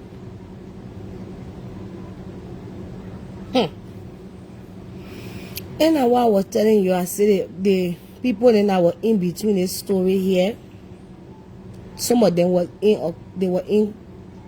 it was split. Because he told the people at the time that this guy took advantage of him and did things to him that did molest him, rape him. And people, the person that I spoke to today, and the person that connected me with the person to speak to them, because when I posted it, I posted an interview, then the person, somebody that I personally know, connect me with somebody on the phone. And it was like, at that time, they were all friends with JYZNO. And when this story came, when he told them this story back then, you know, they all felt bad that man, you know, did this thing to him. So when they all felt bad that incident took place, it was in like some of the people that was there reached out to the man, talked to the man. And like I told you, the man was making this, the man told them that, no, I didn't rape him. He's here. He's still eating, enjoying himself. I'm still pushing his music. Everything is okay. Like, there was no rape. We were both, it was both consent. There was nothing on, no foul play or nothing like that. So people were still feeling some type of way. But then when they realized that he was still dealing with the man before he went his separate ways, he was still dealing with him. And there was another incident that they led me to this post. Because at the time, that other person too was in there feeling whenever JYZNO baby mother would come around or come to the house, this person will always go on their page and throw shade at JYZNO baby mother Nelly. And that's exactly how she spelled her name. So it couldn't have been a coincidence. This person was throwing shade. I didn't even say no such gay men can be in that feeling too. Just like with me. Anyway, they want all the feminine people. I didn't even know. So when I was reading all the posts that particular person was making, when I was reading all the posts, hold on, let me show you guys. Let me put it back on the screen. Okay. I'm like, so why was this particular person writing all the kind of thing in here? This person been writing these things, and you know, some of us, we don't have the mindset to know that men can also be taken advantage of. Just how we do have men that rape women, they have men that rape men too. They have men that beat women, and they have women that beat men too. They have men that are narcissists, and they have women that are also narcissists as well. It's always on the both sides. It's never on one-sided. The man could have been lying. You expect him to say he had sex with him? No, I don't expect anything. But what I was expecting... Almost. He's sleeping? Is he sleeping? It's so...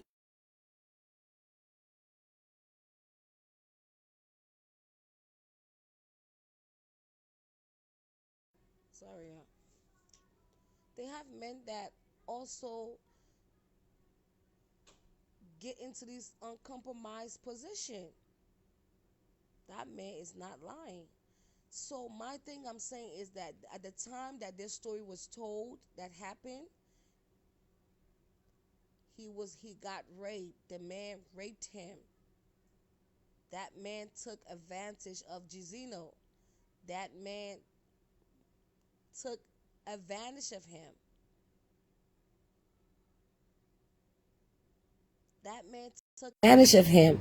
Maybe he's not ready to come out and say it because he will be stigmatized as gay or as a man, you know, he's not.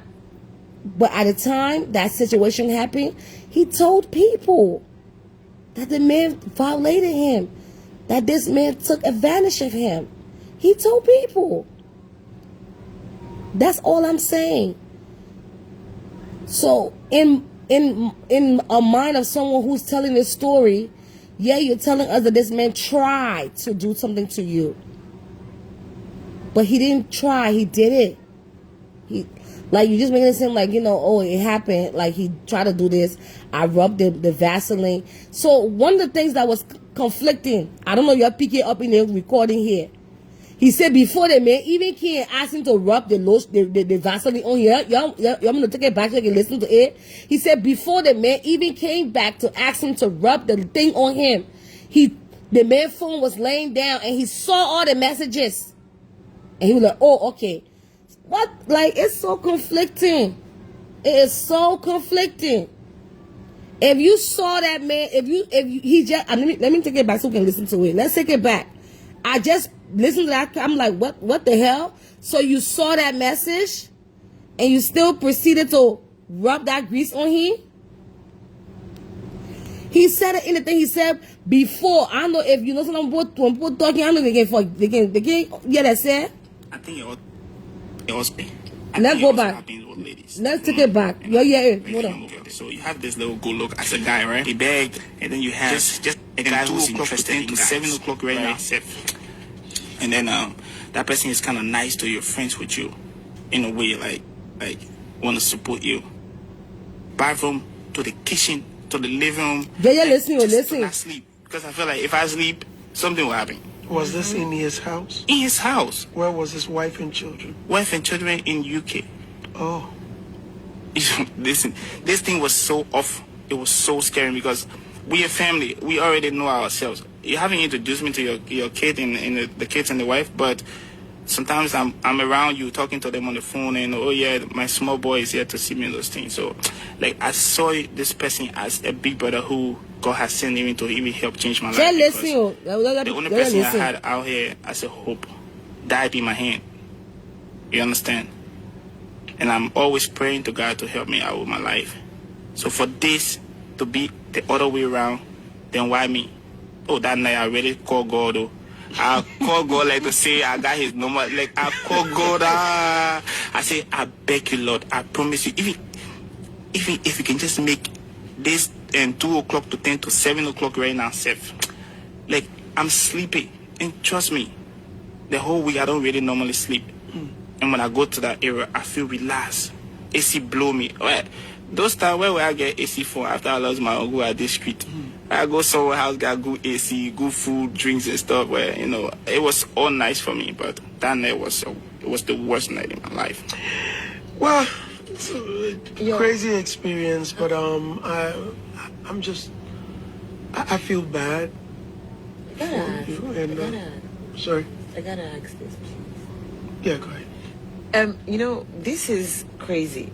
It feels like a girl that, when girls are with around men who, want to do that. Have you been able to deal with this psychologically? Because I see how your mood just changed all of a sudden. Have you dealt with it?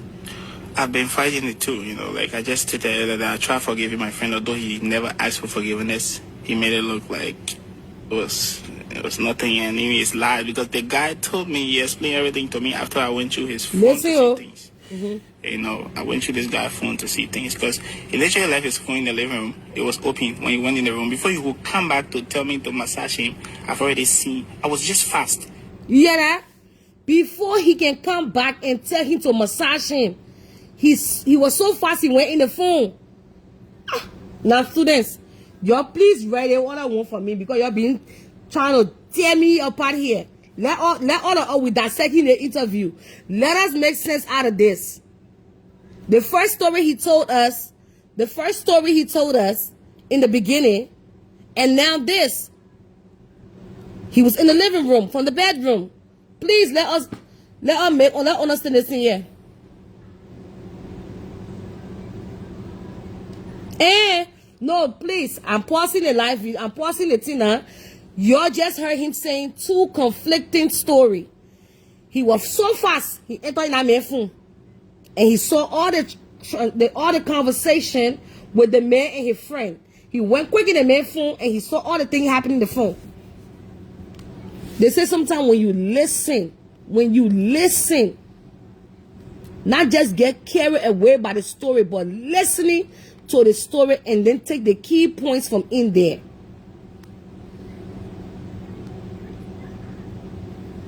I'm bringing it all the way back again. I think it also. Marcel won't know what really happened to you here. Experience, but It feels like a girl that when girls are with around men who want to do that. Have you been able to deal with this psychologically? Because I see how you saw all the things your friend was telling, but the man gay. Then you still proceed to rub it back. I've been fighting it too, like I just stated that I tried forgiving my friend, although he never asked for forgiveness. He made it look like it was nothing, and he is lied because the guy told me, he explained everything to me after I went through his phone to see things. I went through this guy's phone to see things because he literally left his phone in the living room. It was open when he went in the room. Before he would come back to tell me to massage him, I've already seen. I was just fast to say, oh. Before the guy can come back, hold on here. Told me, he explained everything to me after I went through his phone to see things. I went through this guy's phone to see things because he literally left his phone in the living room. It was open when he went in the room. Before he would come back to tell me to massage him, I've already seen. I was just fast to say, okay, this person connected me to this person. So if this person was able to ask me, oh, your friend didn't tell you? So I went through the phone straight. I typed his name on WhatsApp, and that's how I saw the chat. Yes. So they were doing things as well. You know how when you get a young... Yeah. His friend and him, the friend that he said I introduced him to the man, the friend was also having a relationship with the guy. The friend was also sleeping with this guy. And your friend did not know, your friend know you're straight. Your friend know you're straight. And your friend was sleeping with this guy. What type of friend is that? Your friend know you're straight and he put you in that kind of position. And before the incident happened, was it in the people will ask you all these questions? Who room was it in? What did the man come into your room? Did he come? Were you in his room? So he said before he even massaged the man.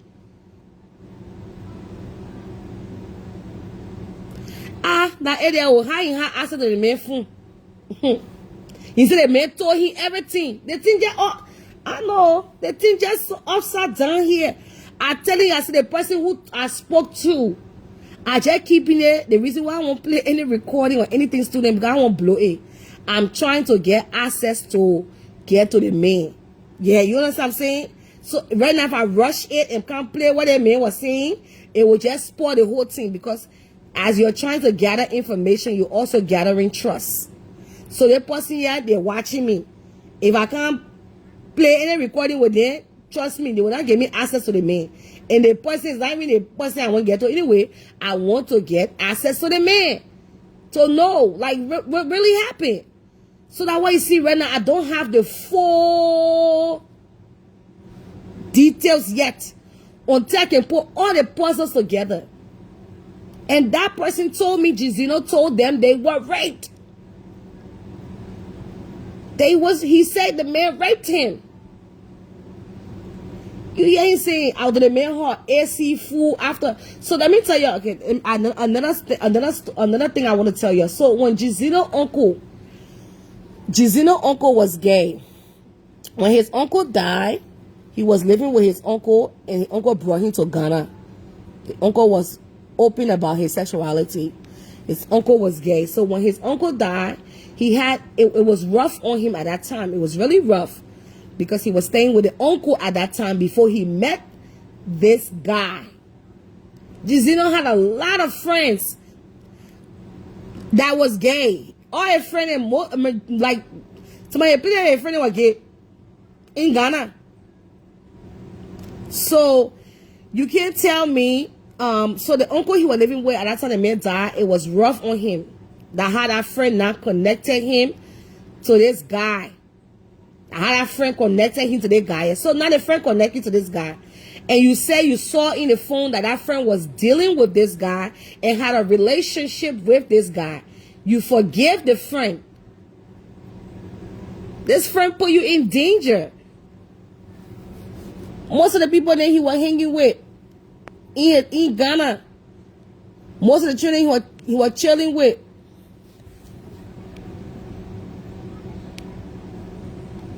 people that he was hanging with at that time, they were gay. Here come a young guy that wants to be put in a position he want to do his music. A lot of the people that you were in your circle were gay, were sleeping with men in Ghana for survival mood. Even the person that I spoke with and I talked to behind the scene, they themselves said there's a lot of things that happened in Ghana during those times, 2017. They one year said that was one of your good friends, JYZNO, that is gay. I don't know any straight man that got so many gay friends. I don't know so many straight dudes that got so many gay friends.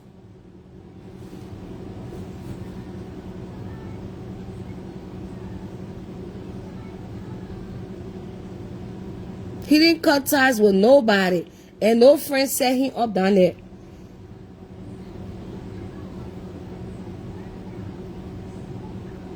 During that time,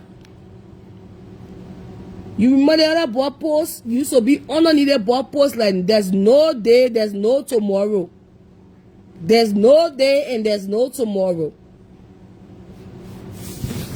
So a lot of people that knew that man, and the man hang with a lot of gay guys. Okay? I have a friend here too. Now his friend here.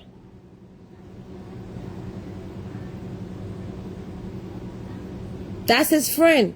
Show me your friend, I'll tell you who you are. And that's what they can say in the parable. Isn't now the parable they can say the apple don't fall far from the tree? If it quack like a duck, it's a duck.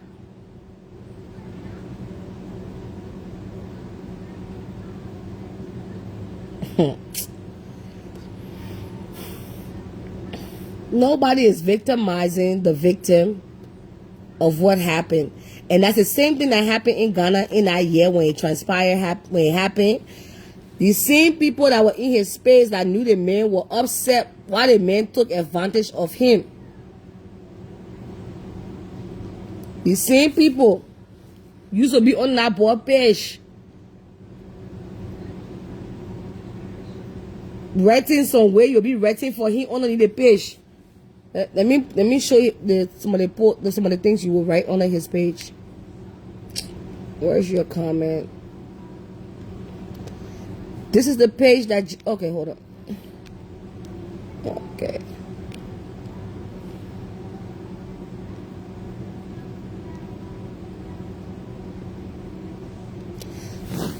Jonathan Lee. That was his page. Easy target, LOL. That picture where I show you what they may have for all, doing the thing that they. You slay all day, bro. Easy target, LOL.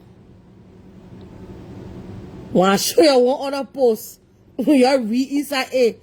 Hey, when I show you one other post, so that's why I go to bed. When you read inside it, you be like, damn, what's this? When I show you another thing.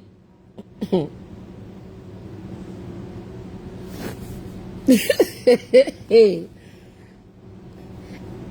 Let me see if I can find that thing and see if I can show you. When you read it.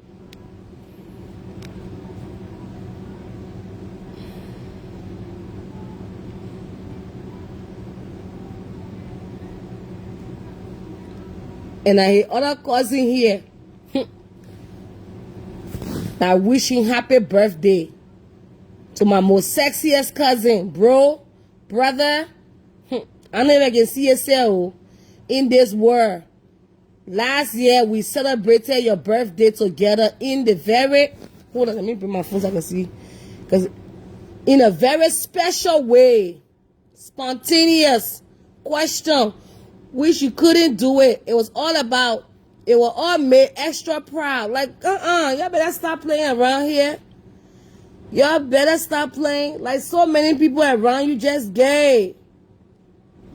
Right, JYZNO is telling many different stories. I'm telling you, the story just so many. My thing is, JYZNO is like, don't get me twisted or don't get me wrong, but my thing is, it's not like say he didn't see the phone. He said, I took the phone before the man. I was so fast, I went in the man's phone, click on my friend name. What made you to go? When the man told him, say, oh, your friend didn't tell you, say, I like him, I like you. He went, when the man left his phone, he's sitting down, he went, and back then now, 2017, he went quickly in the man's phone, took the man's phone, clicked on his friend name, saw all the messages with his friend. That fast, started reading everything. And I had him concluded that two of them were the man and his friend were loving. Then he came back to himself. Then the man brought the grease, the Vaseline to him. You know when somebody bring Vaseline, somebody bring Vaseline, that means the thing what they come and do to your bungalow. You understand? When somebody bring Vaseline to you, because maybe I don't know in Africa they don't have lubricant. When somebody bring Vaseline. And they wait for you to put it inside, and the pressure, the force. Okay? The person bring Vaseline. Say I was playing with it. I played with him with it. When he brought the Vaseline, I was playing with him, and then I was rubbing him. Then he took off his trouser. That's all he left us with. And that's all he left us with. He couldn't sleep. He went for the bathroom. He went to the kitchen, but he never went to the door. You know what it is for someone to come fuck you in your butthole? For you to even have that fear. For you to even you be like, I'm scared, so I'm gonna play this person. There's no gun. He didn't say the man had a gun. He was scared. Like maybe the man was a big body muscle man. And trust and believe will bring that man picture outside. Will size that man up to see. Will bring that man picture outside. Working with people behind the scene. A lot of JYZNO friends that he used to hang with, because now he can't hang with these people now because too many eyes now will be seeing it. But back then when you were using that Jonathan page and the celebration they had for that birthday, that was so special, it was spectacular. Question, etc. It was not easy for that birthday. And all the things they did for that birthday party. Yeah, they may brought Vaseline. He even bring lotion. In that Ghana, what they say, hot like there's no tomorrow. He bring Vaseline for you to put it on his back. After you went in the phone and you finally know they made gay. Playing with that Vaseline on his back. Playing with it on him. Playing with it. Rubbing it. Let's close our eyes, student. Let's just try to imagine what took place with our superstar. As he went in the main phone, he saw those messages. He was so fast. He saw everything that transpired. When the man went to the back and the man brought a Vaseline and said, can you rub this on me? Did the man coming from taking a shower? Because only when someone coming from taking a bath, they not take the shower and then they want to grease themselves. Or he was not even greasing himself and he wanted for you to just put lotion on him randomly. Randomly. He just wanted you to put that lotion on him. JYZNO said the man had a big bodyguard in the house, so he was afraid. Okay. When you said that one? As the story going, he will be adding this inconsistency. If he was raped, then he's still a victim. I didn't say he's not a victim, Mama. I never said JYZNO is not a victim. Your voice got low. I don't know what's going on. Let me check my phone. Can you hear me now? I never said that JYZNO is not a victim, that something didn't happen. I didn't say that. I didn't say he's not a victim. I said that what I'm saying, or let me just state what I'm saying tonight so that it can be clear cut. He got raped. That man took advantage of him. That man raped JYZNO.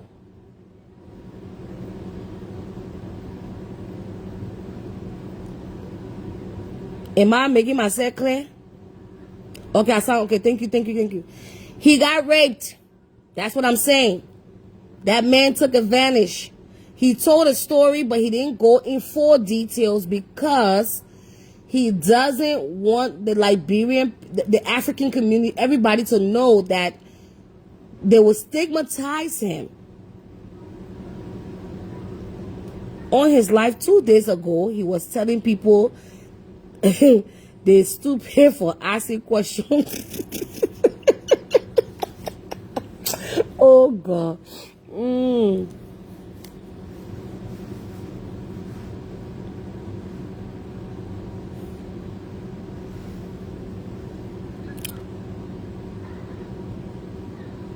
Thank you. Jesus, thank you, man. He got raped. It's like it's like if you're not willing to put out a story for people to dissect it and know, like let us know. Oh my God, because let us know the truth. This man took advantage of me. I was in my prime.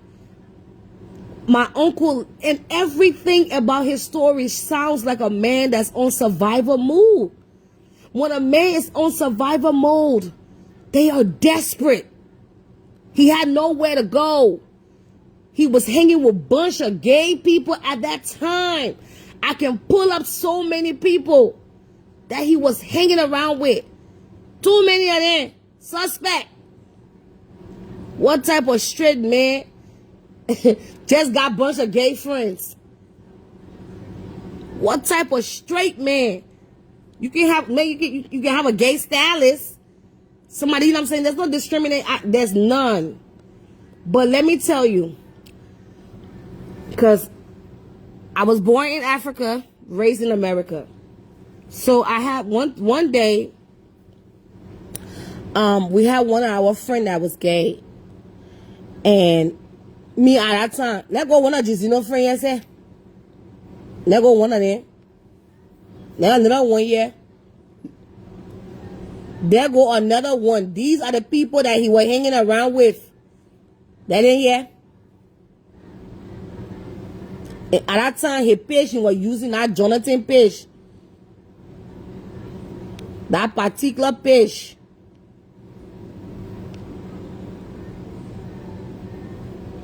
You see the man in the gay club taking a picture with other gay men in it. And then you being a straight man, you were underneath that post commenting.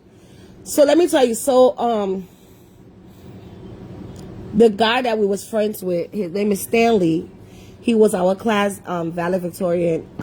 Very smart guy. I didn't even know he was Liberian. Because he never spoke anything to let me know he was Liberian. I just thought he was strictly American. So I think one day somebody brought another friend of mine brought cassava. He was like, "Oh my God, you can eat cassava. The African can always come out of them some kind of way." So I was like, "Oh my God, are you Liberian?" He was like, "Yes." I was like, "What? I never knew." He was gay. We got close with him based on the fact that we all know that we are all Liberian. You can see it in his walk, you can see it in his twitch, and da. So we asked him. I think another friend of mine, Tanya, had asked him now. I mean, I'm not briefly asked nobody that kind of question because back then it was like now people are coming out the closet. Back then, people was really not.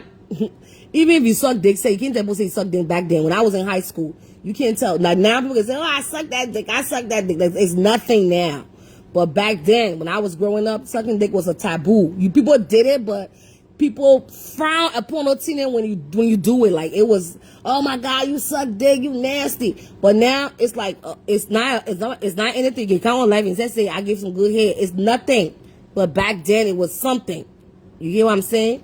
So my friend was asking him, and he explained to us that we wanted to know what intrigued, like, like, were you born gay or how you became gay or like what it is, because he was hanging with us and he knew fashion. So he told us that somebody raped him. That's how it started. He said he was in a Catholic church. He said, "I was in a Catholic church, and the priest was the one that raped him." So we was like, okay, so after the priest raped you, then did you like? He was like, "Yeah," and the priest kept on raping him all the time because he was one of those boys that used to hold a candle when the people didn't go in front. They go in front, then I don't know, they're going in front, and then the people go in the back. And we were like, wow. So he was like, "Yeah." So I said, "How long that man was raping you and you didn't tell your parents?" He said, "No." He felt like they wasn't going to believe him. That man raped him from the time he said he was 10 to the time he was 13. So we're like, oh wow. He got raped in the house. He started enjoying it now. And he started like it was a normal thing for he and the priest until the priest got sent to another place. So we're like, what? So you mean the Catholic priest was doing this to you? He was like, yeah. That's how he said his own experience happening from being raped. He said a lot of times, yes, people are born gay. And then there are times that people do get, like, he was like, yes, guys get raped too. He made us to understand. That time he made us to really understand that guys do get raped just as girls, but they don't talk about it. It's like a silent weapon. People don't talk about it.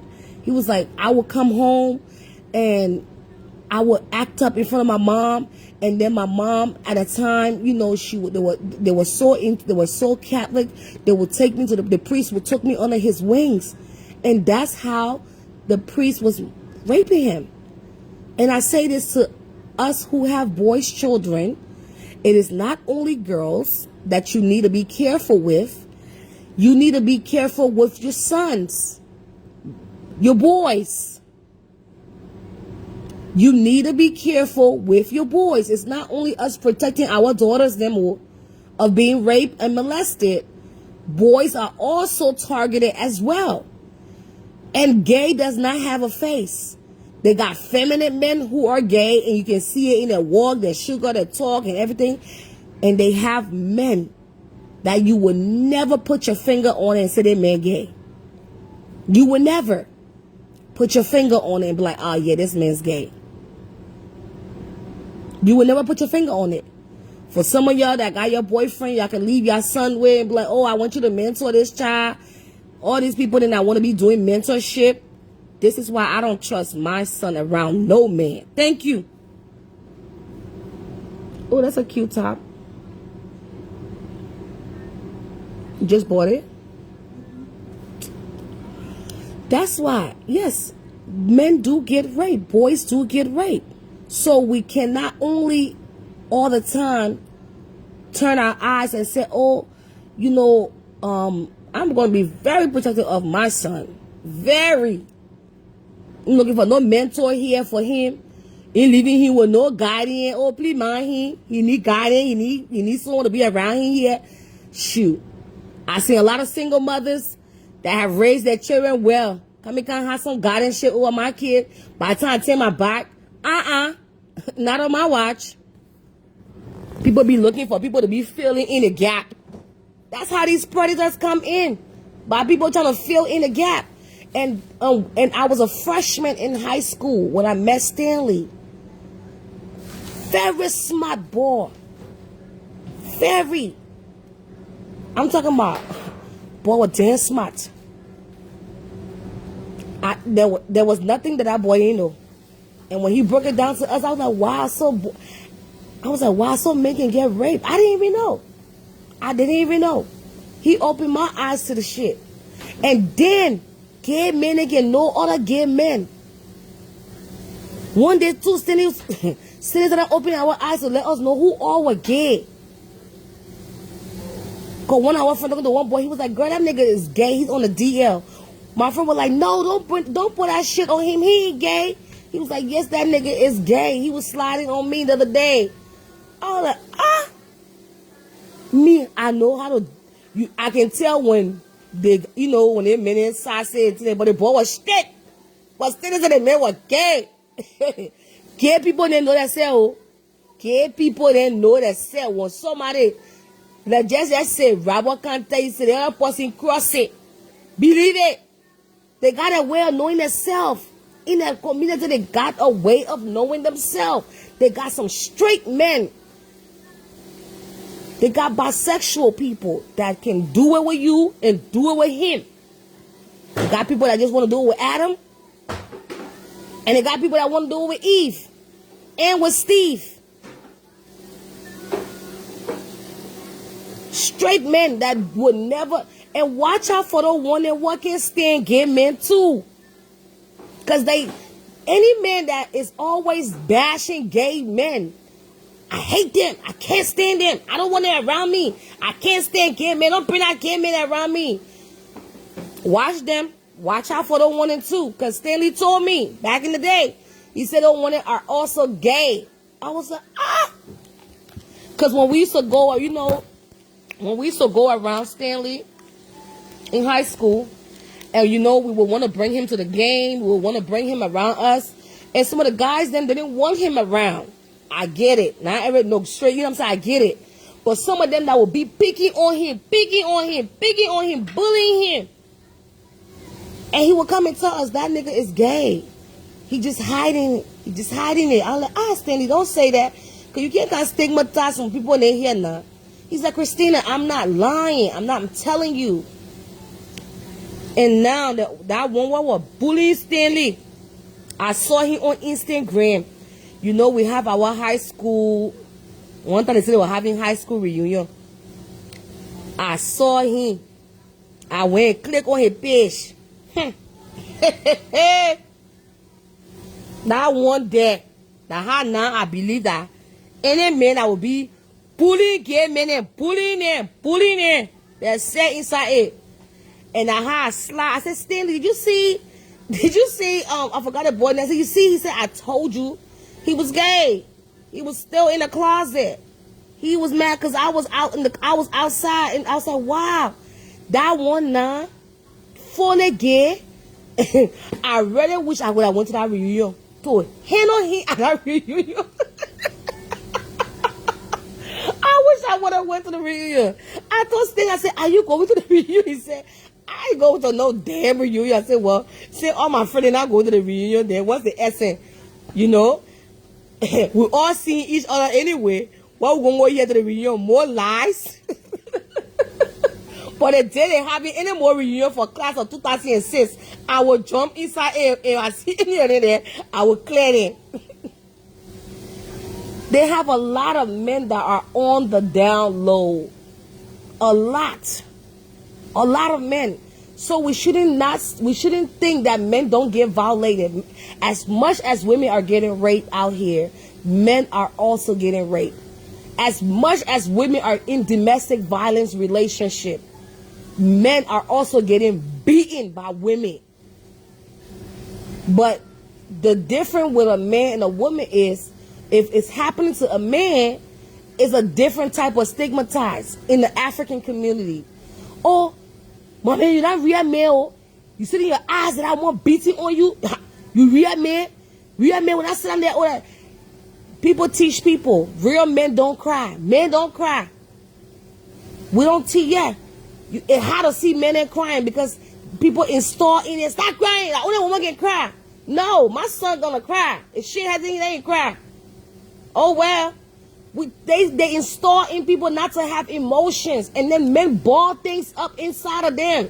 Thank God and give me a son to rectify anything what need to be rectified. Come and come sit down here, balling up your feelings. Let it out. Real men don't cry. Men don't cry. Men are strong. No, that's why men are so frustrated. Men can take tension. They can't take pressure. Women can go through the fire, the storm. Oh, they're making cry. We cry. You don't want to check out. These kind of mentality that we have installed and brainwashed people with and manipulate people. When you see a man crying, oh, that man's soft. That man's soft. Men don't cry. Suck it up. Stop crying. Be a man. Men don't share that emotion. What? Men don't cry. Men get share small tears. Men get let all know they feel inside around here. Men, you know what I'm saying? It's so sad how we have been so brainwashed. And some of us now that are on the internet, that have found ourselves with Google, TikTok, our mindset, we're opening it up. We're seeing narcissist people behavior. We're seeing things on a daily basis. I tell God, thank you for the thing they call internet. I can't lie. And they will take my cable. I mean, get cable saying, no need, I don't want to watch TV. Let me have that internet on to be able to diagnose and get to the bottom of everything. Internet is the best thing that ever happened to mankind. Because we are now informed. We are now informed to things. We are seeing things. We are seeing traits. We're seeing patterns. We're seeing things. Our mindset will not just be limited. We have to open our mindset and have an open mindset. I'm not saying I don't believe JYZNO's story. There are some inconsistency in the story because he doesn't want to tell the full details, because that full details will stigmatize him. And that's okay. That full detail of that story, will stigmatize him. And people will have, but it's okay. We the women are here, JYZNO, we're here for you. That man took advantage of you in your vulnerable stage. That's when predators prey on people. In your most vulnerable stage, when you don't have nowhere to stay, when you hungry, when you desperate for fame. A lot of people in Liberia are getting taken advantage of every day. Men and women. Men and women. Even in the government. Listen, they got a lot of nasty, sick-minded people. Sick people. Nasty. I used to love P. Diddy. I used to be one of those people when I first came to this country. That's when Biggie died. I didn't even know who Biggie was. But when I first came to America, that's when I heard, oh, everybody doing Biggie, but I just went with the trend, with the other trend, and oh yeah, Biggie died. But that's when I started to listen to everything, and I fell in love with that song when he made with Faith Evans and everything. I used to be watching Bad Boy Movement, Bad Boy for Life. Didn't know that that P. Diddy was a sick ass human being either. Didn't even know. Sometimes the people that we don't think. I was here riding with with P. Diddy. When he went through that court case. Free P. Diddy. He changed his name from Puffy to P. Diddy. Followed that whole trend. Didn't know what his sick ass was doing to Cassidy. Men with power, men with money, influence, they are fucking nasty. When you watch the documentary on Netflix, I was doing my next shift one day. I said, damn it. I never wanted to watch it because I didn't want to believe all that shit they were saying about P. Diddy. When I started watching it, and I grew up with Cassidy, grew up listening to her music. I'm like, are you fucking kidding me? And the whole time, when Lil' Kim was on the Bad Boy record, I kept seeing everybody drop off from Mary J. Blige. Everybody drop off. And when Kim, I follow her. I love Kim. From back in the day. That song when I came to America, I know you see me on the radio, true, but you still don't pay me no attention. All the color hair people used to be wearing, rocking it, Felix, Timberland, all that. Follow all that trend back then. Okay? When she had to go to jail. When she came back from out, when she made that song. And when I was listening to the song, I said, is Kim trying to tell us that P. Diddy has something to do with Biggie death? Can't find out all kind of thing. He let it mean so much.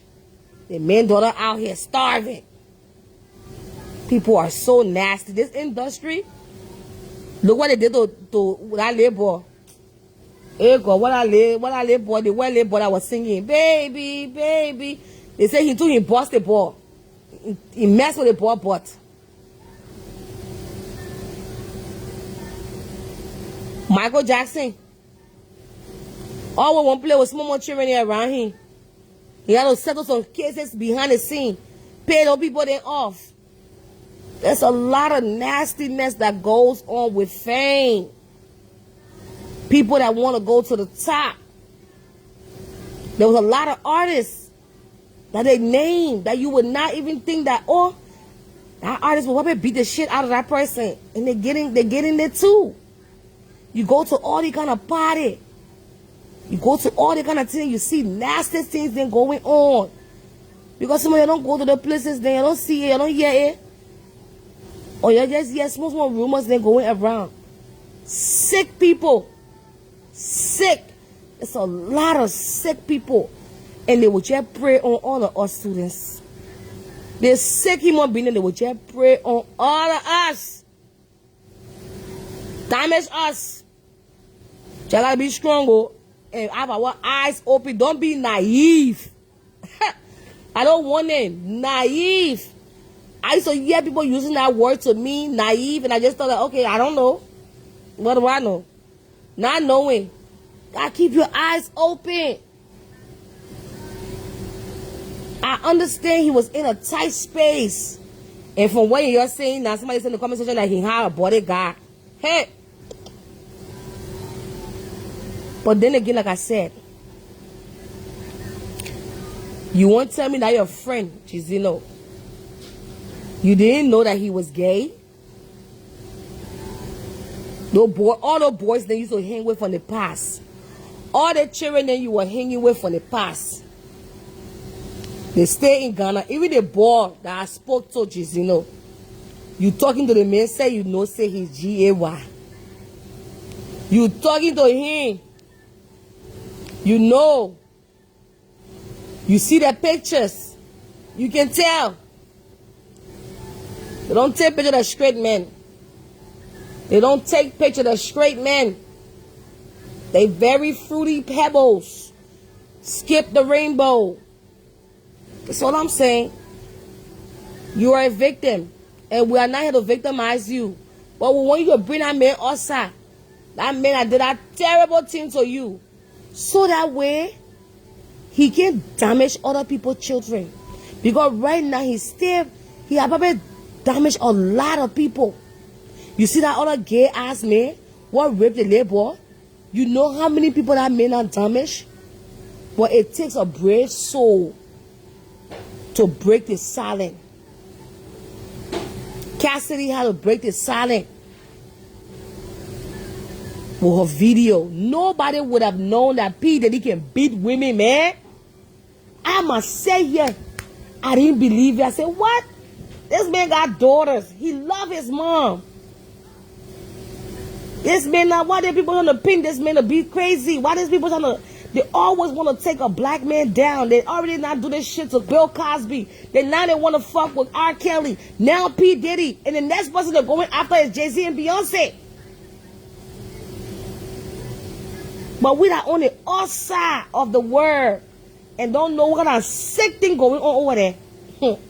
Telling y'all, watch TikTok. Getting to download TikTok and get your ass over there.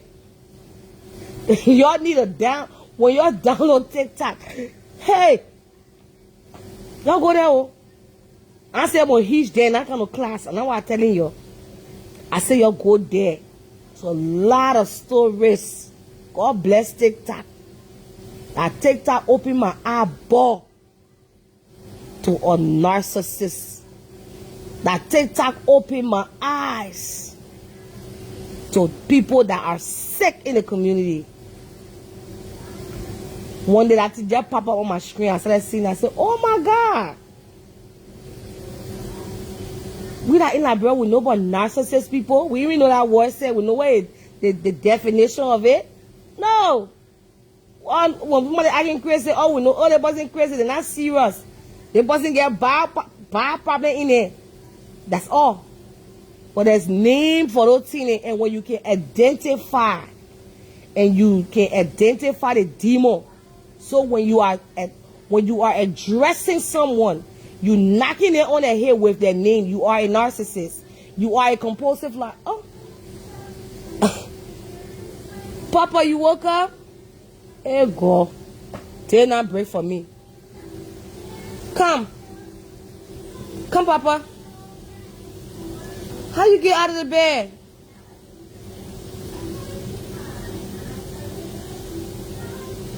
When you can identify the demon in you, spirit of Jezebel, you spirit of compulsive liar, you spirit of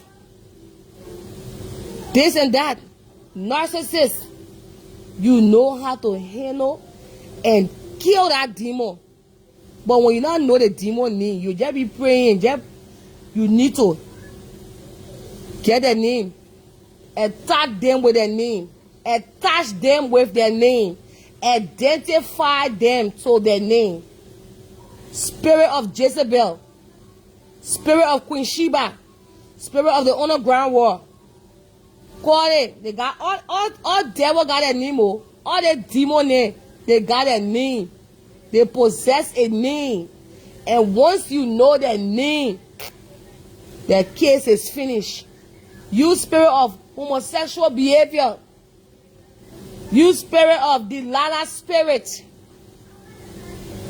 compulsive liar, practical liars, attach it as they interact with you. You spirit of manipulation, you spirit of delay, you spirit of breaking up. Yeah, you gotta call on meaning. As you see them coming your way, identify those heroes, break them down. And every time you expose them, you will break them. They will have to go do a rerun, you know, change the game. They will have to change the game. Yeah. They will change the game. It will still be the same formula, but they will just know that your eyes are open, and now the teacher is teaching you about narcissists this month, and going to the month of May will be the whole month of narcissists. I'm not going to leave that story. Until I said, a lot of people called me last night when I said, teacher, that thing you said, and I said, I'm seeing my own right now. Say, wow, see? If I can say 1, 2, 3, 4, that's it. If I can take 3 people from inside A, I have succeeded in it. 4 people from inside A. That nobody will bring manipulation. I said, last night, I got the phone. One other old man called me. Said, what you like here? I never knew that I gonna tell you. Thank you. Now I know. I just thought that human being was crazy. Another person called me that morning again while on my way to work. I said, what? I watched your show this morning. Myself was in that thing, but I never knew the name of it. How can I get more inquiry on it? I said, just go to TikTok. She said, hey, my lady, I know TikTok. I said, okay. I will show you if you can collect Facebook, you can collect TikTok. We'll open people's eyes on the narcissist pattern. So tonight, we'll not talk too much about it. But Friday, we'll come back with reinforcement and dissect them in their sick behavior. I told you the red flag yesterday, right? Love bombing, sticky in the bathroom. So what told me say, well, Grace, why you can be sitting in the bathroom for? I said, man, they're in the bathroom stalking, checking all in their phone. Check their phone. Check those narcissists' phone. Tell them, demand them to get you that phone.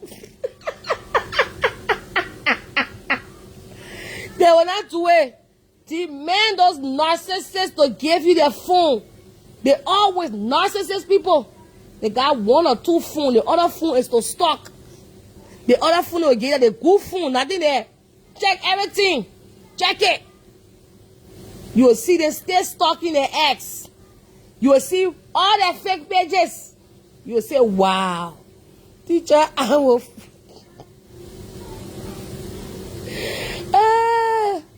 You can't leave me, oh. I beg you, leave me alone. Leave me alone before you not graduate. Yeah, oh. Be careful, students. Be very careful. They can be in the bathroom. They are in our bathroom. When you sit in the bathroom, they can wait for you to be sleeping. You can clean their messages that, oh, you know it for true, Alabi. So what they can do is, you will always wake up, or maybe if you're somebody who can sleep plenty, you will not notice it, but they always go to the bathroom in the middle of the night. They spend too much time in the bathroom. Or narcissists, they spend a lot of time in that bathroom, just sitting on the toilet with their phone. You be wondering, like, what the fuck is you doing with that phone in that bathroom? Oh, I'm just watching the game. They're watching the game they're playing on you. And one thing I would say, I'm about to go to bed. I want to make this very clear tonight. I'm not ready to go to bed, but I got to go and handle things. Right now, we have a new principal, but we're making sure the new principal that coming, we're checking all the box. Yeah. At least we don't get 50 phone calls until they here. We don't want all that today. I don't want all that problem behind me. We got about 4 different principals coming to this school. But I don't want you to hire anybody to come to the school. And you know, so right now, oh my God. They have their phone on silent. Oh, LIB. You score 100 tonight. One of the things I want to say before going to bed. Whenever you encounter a narcissist, just know that whenever you see a new supplier, they are not really new. I want to make that key point. Whenever a narcissist is done with you and move to the new supplier, that's just the term that they use in the steady game. New supplier means new victim.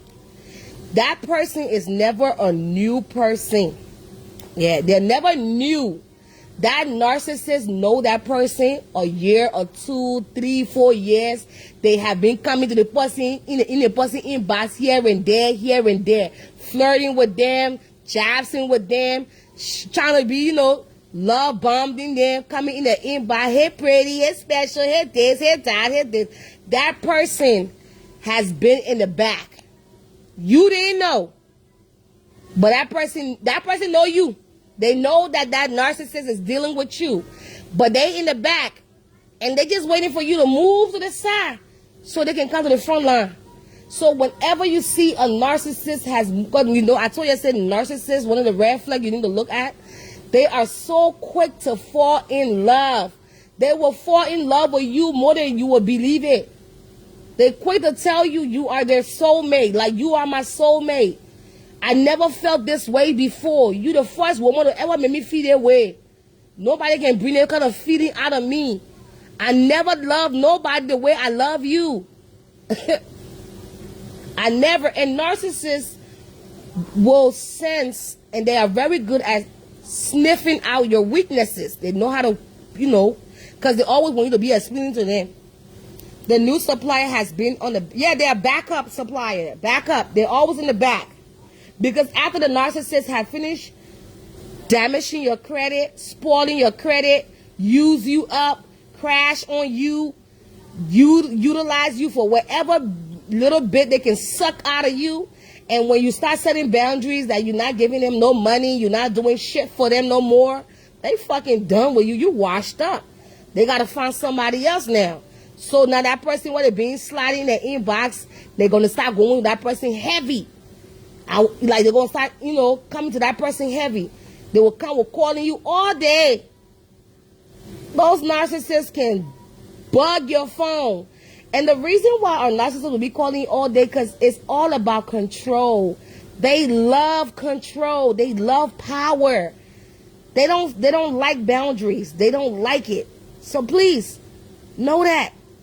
You see him calling your phone 50th time while you're sleeping, you wake up the next morning. I get one missed call, and I know, like, okay, you didn't hear me from one time. Okay, a normal person will call 1 or 2 times, 3 times, fine. But a narcissist is going to blow you up 20, 50 times. They will call you the whole night. They not even sleeping if they don't hear from you. You leave them in your house, they're going through all your stuff. They are obsessed.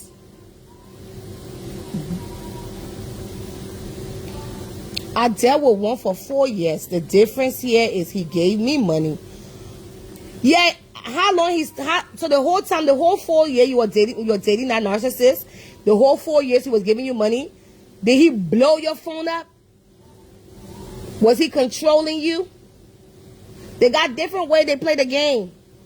Was he blowing your phone up? Was he stalking you, calling you when you didn't pick up, when you left to go somewhere? He didn't want to keep you on the phone all day long? Was he ever in that bathroom? Like, one other man are teaching me, showing me.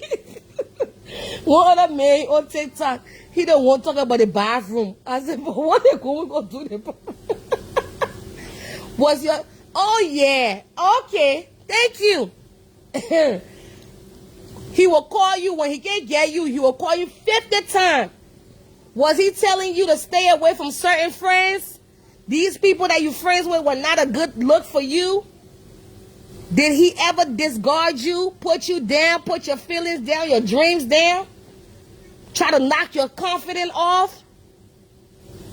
Oh yes, he used to cry. I thought he was in love. Girl. Oh my God. You were ready to love going over there. Damn, people there wicked. If people there wicked, they will cry. Our narcissist will ask you to do threesome. Be smart and say no. Whoa. There are people in there can cry. But guess what? When you turn it around, when you start crying to them, they don't even care. They will flip it on you. If you ever catch a narcissist in anything and you try to, they will reverse psychology on you. They will use that method on you. It's always you apologizing to a narcissist. They don't apologize. It was you that made me do it. They would never say, they'll say, it was your fault. You pushed me to do that to you. You pushed me to do that. You pushed me. These people are obsessed. And when you get with them from the beginning, let me ask you that, but in a 4-year relationship, because you became a new supplier without even knowing, did the narcissist ever bash their ex to you? Told you all the horrible thing the ex did?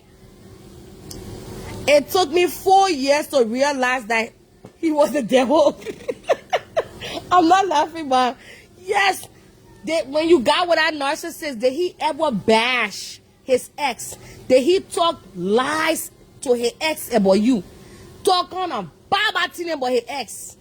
Narcissists are very manipulated and can sell anything to you, but they are fake. They're faking it.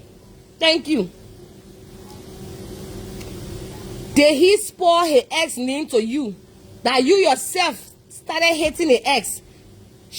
Oh yes, the ex was wicked.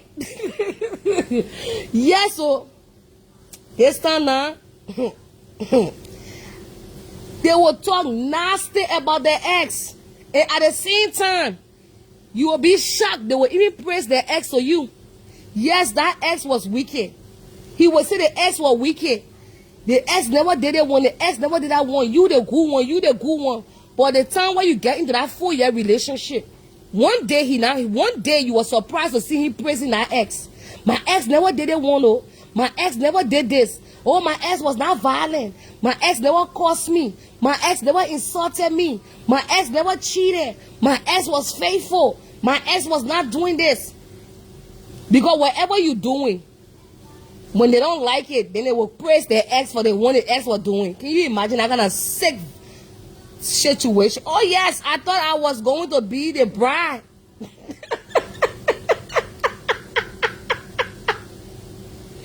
Oh God.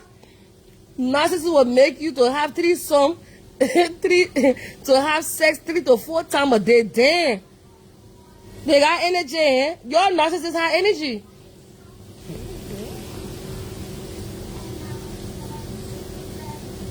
A narcissist is a broken little boy. They are broken inside. They don't have no love. And they don't know how to even give love. And one of the things that they will try to do, 2 things I noticed: humble you with pregnancy or humble you with a marriage. So you ain't going nowhere anytime soon. They talk nasty about their so-called friends to go after. To the same friends, yeah, and then go after the same friends. Ha. Narcissists can gossip, cheap gossip, lies. One other woman on TikTok, I will post a story there on my storyline. The woman said the narcissist man. In fact, the ex can ex good. I'm only the woman that can ex him. Oh my God. So you see, everybody have understanding narcissist thing. When they're telling you that you the one can sex good, it's all about performance. These narcissists, and let me ask you, after you ended your 4 years relationship with that narcissist, did you not see that narcissist jumping into another relationship so fast? Is he still stalking you? And after you have blocked him, and you know that he's still stalking you with fake pages, and he asking you, hello, it's me, don't block me.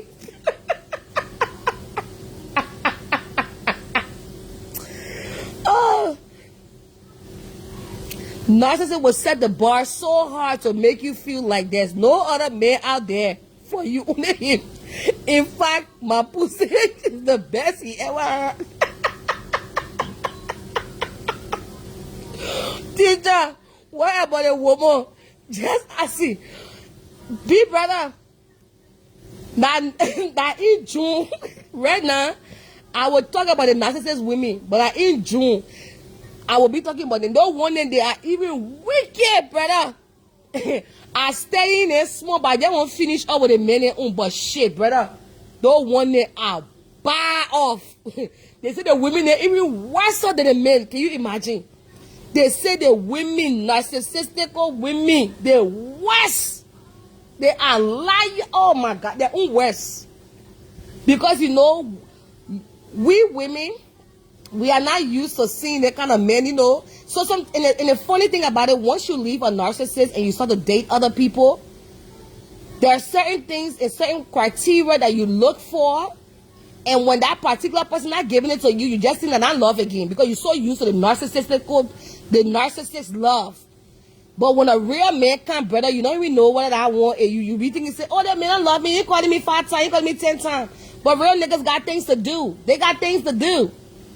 Oh yes. In fact, after we broke up, he got in a out-of-state job, a new. Oh yeah. Brother, narcissist women, they are worse than the men. I don't want to lie to you. That's steady. By Friday, I will be bringing, yeah, you're right. I need to be talking about the narcissist women too. They quit to marry. They will even tell you that their ex was a user. Oh, yes. The ex are user. The ex is selfish. The ex is mean. The ex, not that you can give. You free-handed. You a good person. When these idiots are telling you this shit, it's because they want to use you. But you will not think that. They can glorify, promote or demote, praise you, bring you down. Narcissist women, brother, when you enter into the taponi, they will rush you quick to the altar. They will do all kind of things for you to get with you. When they draw you in, when no bitches they draw you in to move from and they will stalk you for a lifetime. You block them, they have created a new page. You block them, they have created a new page. And from what I'm hearing, I'm still doing my study on it. I was asking somebody, and I'm not too sure, so I will not teach you that one. Is narcissist a genetic thing? Everything you are saying about a narcissist is all true. Man, that's why they will fuck with your credit if you get a chance. You'll be co-signing for them. They will move from spoiling one person credit to another person credit if you get a chance. There's something they want within you. Narcissist women, they quit to marry. And they can lie. They can lie. I even spoke to a pastor, a man of God, who even told me about it. Hold on, somebody send me something.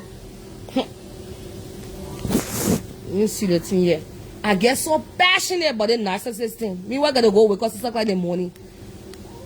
I said, even my client and myself don't want a narcissist. And she told me, says she herself was inside the thing too. I said, damn it. No wonder the woman, now they got a woman in her home. What a home called? She was even in the side with the crazy people. But she's not crazy. She's not. Sometimes she can talk something about, okay, so somebody asked, okay, somebody sent me something. Same evil, different facts. So a narcissist females, they come with convincing manipulation. They play the victim. They gossip, and they are also sabotaging. Image observing, yes. The male, Dominic, seeking attention. And then they also are very boastful, gaslighting. So the men are slightly different from the women. Sensitive and controlling, victimizing, playing game, manipulation are for the women. Image obsession, gossiping and sabotaging for the women. The men that's true. They seek attention, and narcissists love performance. It can be, it can be genetics and upbringing. Wow. That's why I was told from somebody, but I said I was going to study it more before I get to the classroom. Yesterday was my ex-narcissist's birthday. I stopped talking to him since last year and telling me why he called and blocked numbers saying my birthday was yesterday. So no happy birthday. You have to cut all communication for him or Marco, because the narcissist wants to continue having a friendship with you. They always want to have a friendship so that they can feel that they can always slide back in whenever things go wrong in their life. They have that one dummy. And I'm not calling you the dummy. No, not you, but that one dummy in, you know, general speaking.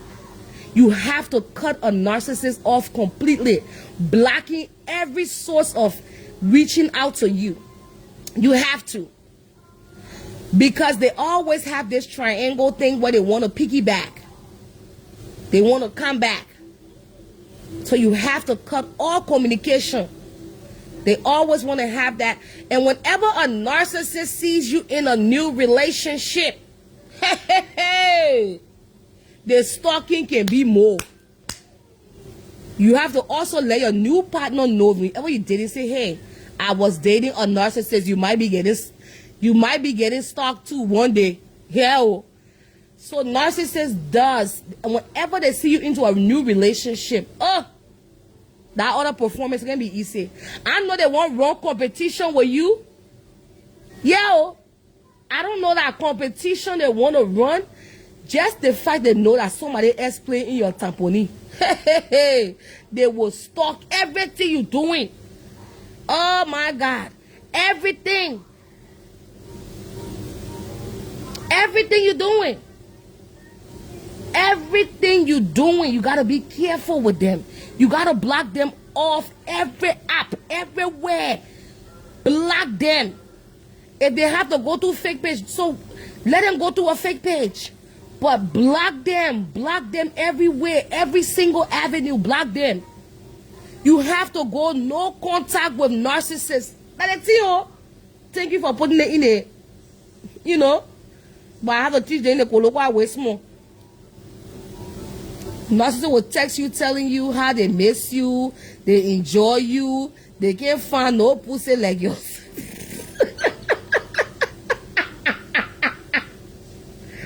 Oh my God. So my students we all go through that.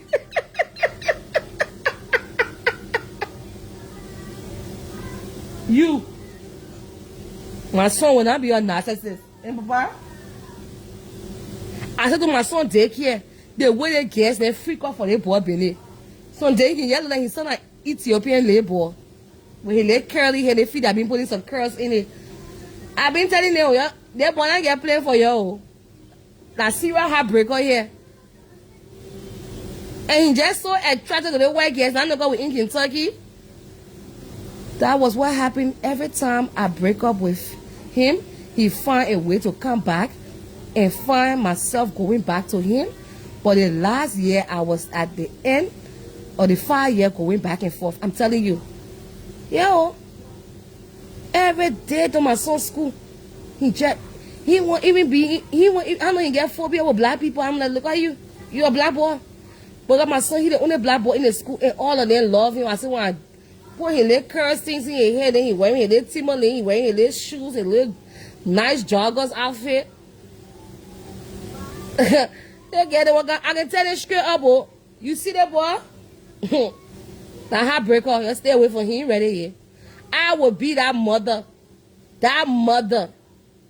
I can't play phone with nobody children hat. They live on that ready yet. You be like, Mom, yeah. Don't do it. Don't try it. Do your thing also, don't bring it to me. But no lie, narcissist ex Toto sweet too. I beg you, yeah. Maybe you're all sweet.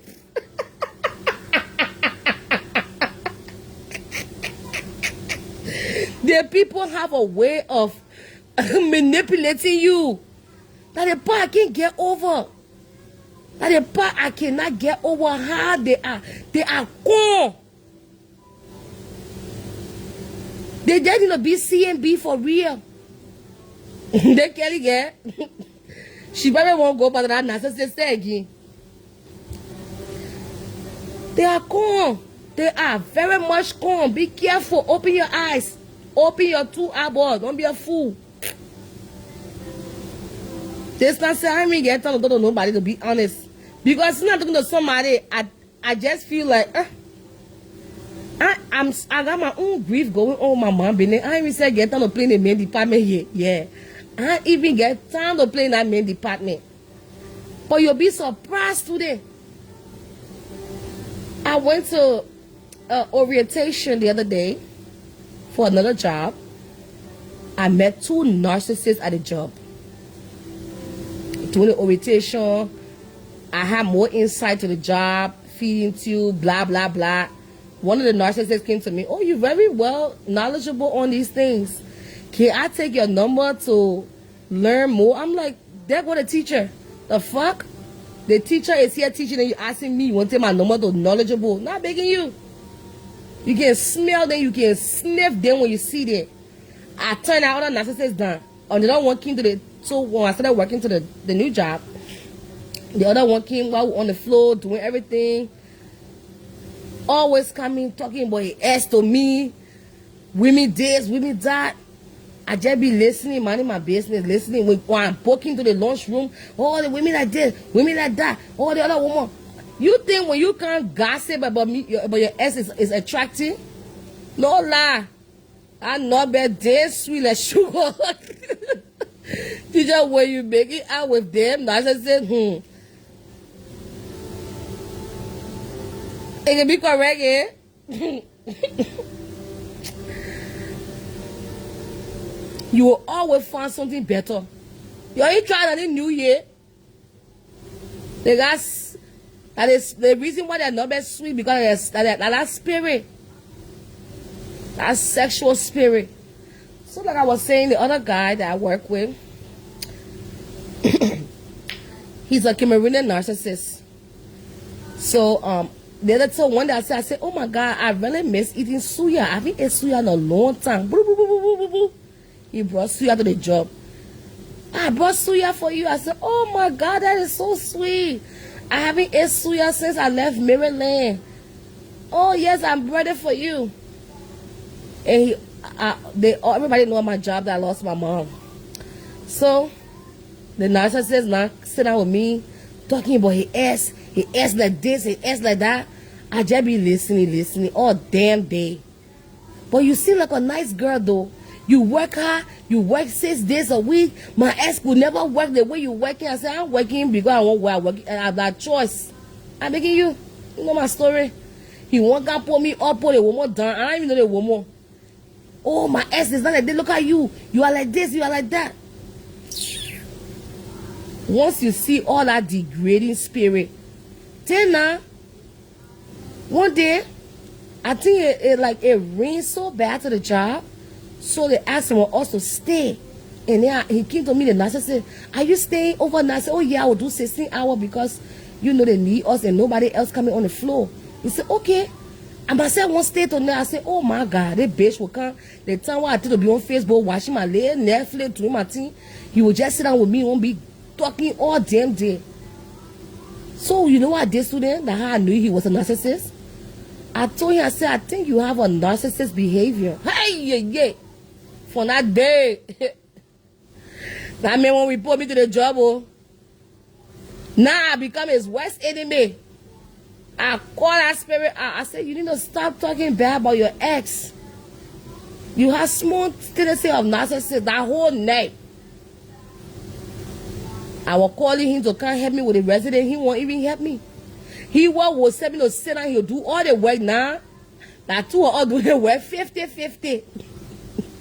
I become his worst enemy on the site. One thing, one have to be crazy listening to a man complaining about the ex. I'm telling you, I know, like talking about the ex, talking about him, the ex and the ex guy. And one of the things he told me that just kind of threw me off. He asked me, do you have kids? I said, yes, I have a 22-year-old. I told him how many kids I got. He was like, wow. He said he haven't seen his daughter in almost 8 years. So I said, oh, because you know he's from Cameroon. So I said, oh, is your daughter in Africa? He said, no, she's right here in Kentucky with us. My ex has stopped me from seeing my child. I said, hey, man, that man work hard. That man is an RN on the job. Not a CNL, not an LPN, but an RN. I said, hey, man. I said, are you fighting for custody? Are you doing this? Oh, he talking this and that. So you never been married? He said he been married 2 times. And all of them bad. All of them wicked. All of them terrible. Before now, if I never knew what a narcissist was, you would see me there. Oh, the women ain't bad to the men. They mean that RN, oh, they mean that this. I'm waking you, yeah. I said, I even teaching all my girls about narcissists. Oh, yes. I teaching Jessica, Angel, Ellie. And my other daughter, the one I in college, she said, Mommy, I already been knowing about them more. I'm a teacher because my other daughter going to school to be a teacher. She said, I know about them. I'm taking psychology major class. I took some of the things there. I started noticing some of them. English said she already taking some of the classes too. I said, oh, wow, that's good. She said, yeah. Are you just getting hit with narcissists, Mommy? I said, I know. I know. Angel ain't know about narcissists. Be careful with them. Narcissists, people. Because he's not good for the children. I don't blame her. I'm telling you. Teacher, I think I want to eat something with my ex-narcissist. You better go get your one.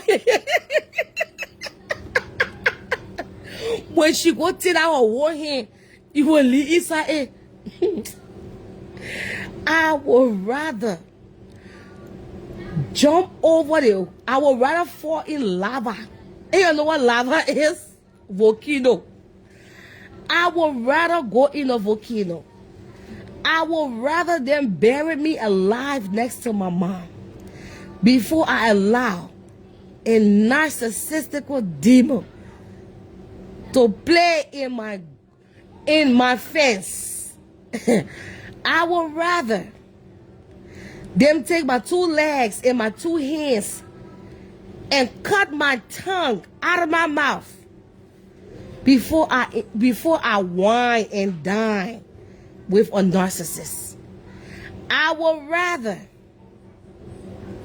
get all the diseases before I entertain a narcissist. That's how serious it is. Teacher, my ex-narcissist was talking about his ex, and I told him, go and bring her, let her join us in the bed. You will cry. Oh God, you will cry again if you go there. The people, I know they go with. Now I want to ask a serious question. My dog, she's very clingy, and I hope she's not a narcissist. Now, so that one, like everything that around me can just give me narcissist vibe. My dog, she's clingy, very clingy. When I go into work, trying to go get the bread, get the money, get the bag, she crying. Right now, as I'm talking to her, she laying right on me. She sleeps with me in the bed. I go to the bathroom. Her narcissist ass is right there with me. I would have to know, is dog also narcissist? Please, get down. You got a damn narcissist spirit in you. I will do your holy bath on there before you sleep. This is too much. This is too much. I'm telling you my true story. You think I'm joking? I know you're not joking, man. For those of you that have dogs, I had dogs when I was growing up in Liberia. You leave them outside, you get them bone to eat. They other dog here. They other dog here. Thank God. I'm going to take a break from her and her narcissist behavior. She going to college in August. I can't wait for Aaliyah to take the dog. The other day, my neighbor had to stop me while I was going to work. She said, your dog can cry and I got to go to work at night. I work at night. I said, really? She be crying? So now I can't leave her outside, you know, in the house. I gotta put her in the room or in the bathroom and put her food there because you can't be disturbing people. So one day I didn't think that she was crying like that. So I left. I just left, locked the door, and I stood to the door to listen. See her? I'm like, what the hell? She protecting the owner. The dog is in the narcissist. Okay, mama, come back. Come back, mama. They say you are not a narcissist. You're just protecting me. Come back here. Come back here, mommy. Sorry, yeah? You will lay with me again tonight in the bed. Come on. They say you're just protecting me. Anything my students say, I will listen to you. You all know what's up. Wow, the other projection she giving me not easy. You go to the bathroom, she follow you. You go to the kitchen, she will literally walk everywhere I'm at. If I'm not around, the next person she will follow like Angel. If Angel not around, trust me, she not following Jessica. Now I'm coming to lie to you. The dog here for the co-host Jessica. My own will never say I love you. Damn, that thing will throw me off. Hey, your narcissist never told you he love you? Wow.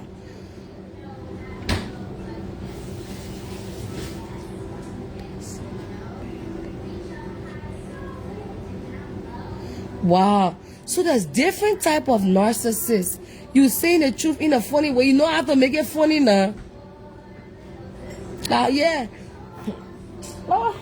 Student, let us read our Bible, keep our eyes open. You know, I never knew that other people have experienced narcissists. I'm like, how come we in the Liberian community, we don't talk about narcissists? We talk so much about domestic violence. That's a whole nother type of abuse. A narcissist is a whole nother type of abuse. We do not talk about narcissists. We talk about domestic violence. We talk about molestation, rape, people scamming, people stealing, people holding people money hostage. But we don't even, I've never seen any platform where I've ever seen in my entire life on social media, in the Liberian community. I don't see them talking about this shit. But I am. I have started to make new friends with people now sharing their story with me. And next month we'll be having a release of a narcissist, releasing yourself on there. No contact. Narcissists are good at cutting speech and giving you silent treatment. Oh, you know them for true. For what to do or what they want. Yes, you know that. That's so true. My own used to say he loved me and he will always shop for me. But when he want to go get new supply, he will find a big fight with me. Oh, yeah. The reason why he buying you things is that he want to control the situation. That's what he was doing. Controlling the situation. They think they can come fuck with your mental health. From a study here saying telling a narcissist will hurt you, you will never. If you tell a narcissist will hurt you, they don't have compassionate. They are not compassionate people. You can make new friends. Yo. With narcissists, like you can make new friends with people who have been in kind of trauma. Telling a narcissist what hurt you, you will never get a result. Because narcissists does not have compassionate. They don't understand or care. Instead, they create problems, create change. A narcissist has to find your weak spot. A narcissist, listen to this, a narcissist has to find your weak spot and hurt you there again and again and again. Your pain is the narcissist's source of enjoyment. They make their own rules for you to follow, not him. You hear that? I live in that way to know. A narcissist will find your weakness. And they will hurt you again and again and again and again. Your pain is their enjoyment. They love to see you in pain. They love it when they're breaking you. They love it. They their ego feels so good. Like, yeah, she crying over that. Yeah, I fuck her credit. Yeah, she's struggling. Oh yeah. Yo, they always pick fight to go to another supplier and then come back like nothing happened. They love. I will post this on my page. A narcissist will find your weakness and hurt you. Right there, again and again and again. Your pain is the narcissist's source of enjoyment. They love it. They love that performance. They love it. They enjoy to inflict pain on you. Our narcissists are the one that will gaslight shit. Then when you come outside and they'll be like, oh, and I told you she jealous. And I told you there were more. They will do things to make the new supplier think that you give a fuck. And our reality is you don't give a fuck.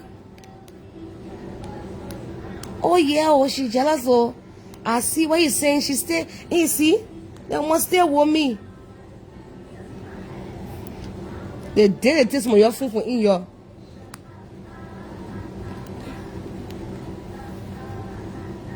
Oh, there is blah blah blah blah blah. Can you please?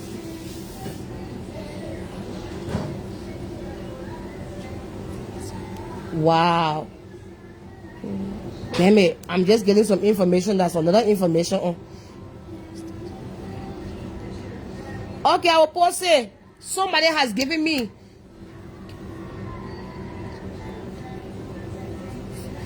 Okay, I will definitely tomorrow. Not the drama. Some kind of big story coming outside here. Something big coming outside and I have to post it tomorrow. Hey. My page will never get cold. I will post it tomorrow morning, yeah? So let me go to bed. So gonna be storage. Just watch out for tomorrow. You will see it on the page. Thank you guys for tuning in. I need to go do something with it. Somebody has already called ICE on another person. Let ICE know about a fake marriage.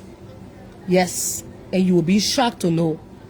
I will be posting it tomorrow morning. I mean, it's already in the morning now. Don't get the one that's clingy to be a provider. They will be abusing you mentally. Oh, yeah. My narcissistic ex used to fart and let me... What the hell? Let you smell it. What kind of sick thing y'all got going on? Ew. What the hell? I studied that all I want. Good night, yeah. Please come back tomorrow. Please come back tomorrow. I'm begging you. You are more knowledgeable on this shit. You have an A+ tonight. Let me get some of your grades tonight. You get A and a plus. Now your grade there, man. Take it. You are getting A, but they kind of shit you talking to them, but somebody farting on you. I suppose you can't smell your farting. But anyway, I still give you A for your knowledge. Damn it. So somebody narcissistic got some sick thing in there. Wow. You getting A too. Students, I see you here. Let me go work on the other story. Let me go work on it. It's a big story from Minnesota. It's a big thing. Good night, everyone. Thank you guys for coming tonight. Engaging in the comment section. I appreciate y'all. We are here to open our eyes and engage and talk about things that are being swept underneath the carpet. We will talk more next time on the women that are narcissists, and we will bring that to light. Thank you for watching. We have another story we will be bringing out. If you want to know who behind the page, you will not believe it. Hey! Don't scare me, oh. I hold on you. That you, eh? I'm suspecting you. Damn it.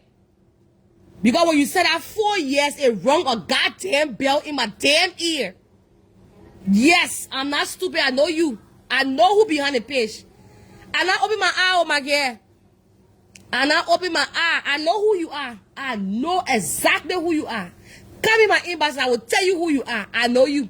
I can call your name, but not on this life. Before they can't tabay you inside it again. When you said the 4 years, I'm not stupid. That 4 years signifies something in my ear. And I knew. You know me very well, Seiji. I know you very well. Who not know you? And I didn't even know. I did not know that you said no, none, that whole thing was a narcissistic thing. But I'm glad you out. My dear, I want to ask another question that will know whether I know you very well. In the process of your 4 years, were your credit damaged?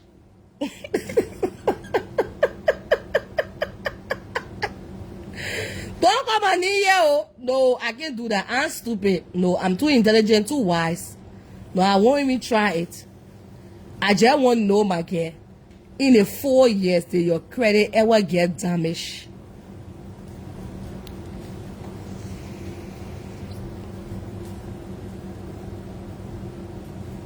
Teacher, go get your narcissist number, yeah. But you got to unlock my real page. Okay, then go in my inbox. You know what? Let's take it to the inbox on that, because we have to discover ourselves. Go in my inbox, yeah? Go in my inbox with that page right now as we speak. And you tell me the real page you on so I can unlock you. No, Seji, I'm begging you. Go in my inbox. Let's leave. Go in my inbox. Let's go lecture small down there before I sleep. Goodness to them. No, I don't want narcissists though. I don't. I took my communion last week Sunday. I did my baptism. I did my cleansing. I'm just grieving the loss of my mom and want to be okay on the other side. Right now, I'm just focusing on my kids, and I got too much things I'm building right now. All our nieces and nephews coming to graduate. There's so much on my plate. Maybe I'm an era. Now gossiping in my second be only like 5 and 6. Working, trying to get my money. That the thing when my account going low, then my problem become, you know, like you can see me now. But once my account is stable, my bills are paid. I ain't got no other worry. Right now, I ain't looking for nobody else. Because the time I will tell to be entertaining my students, do so. So ain't I getting relationship. Calm down, daddy. Let's go. I see you're your student. You're good now. What happened? Get down.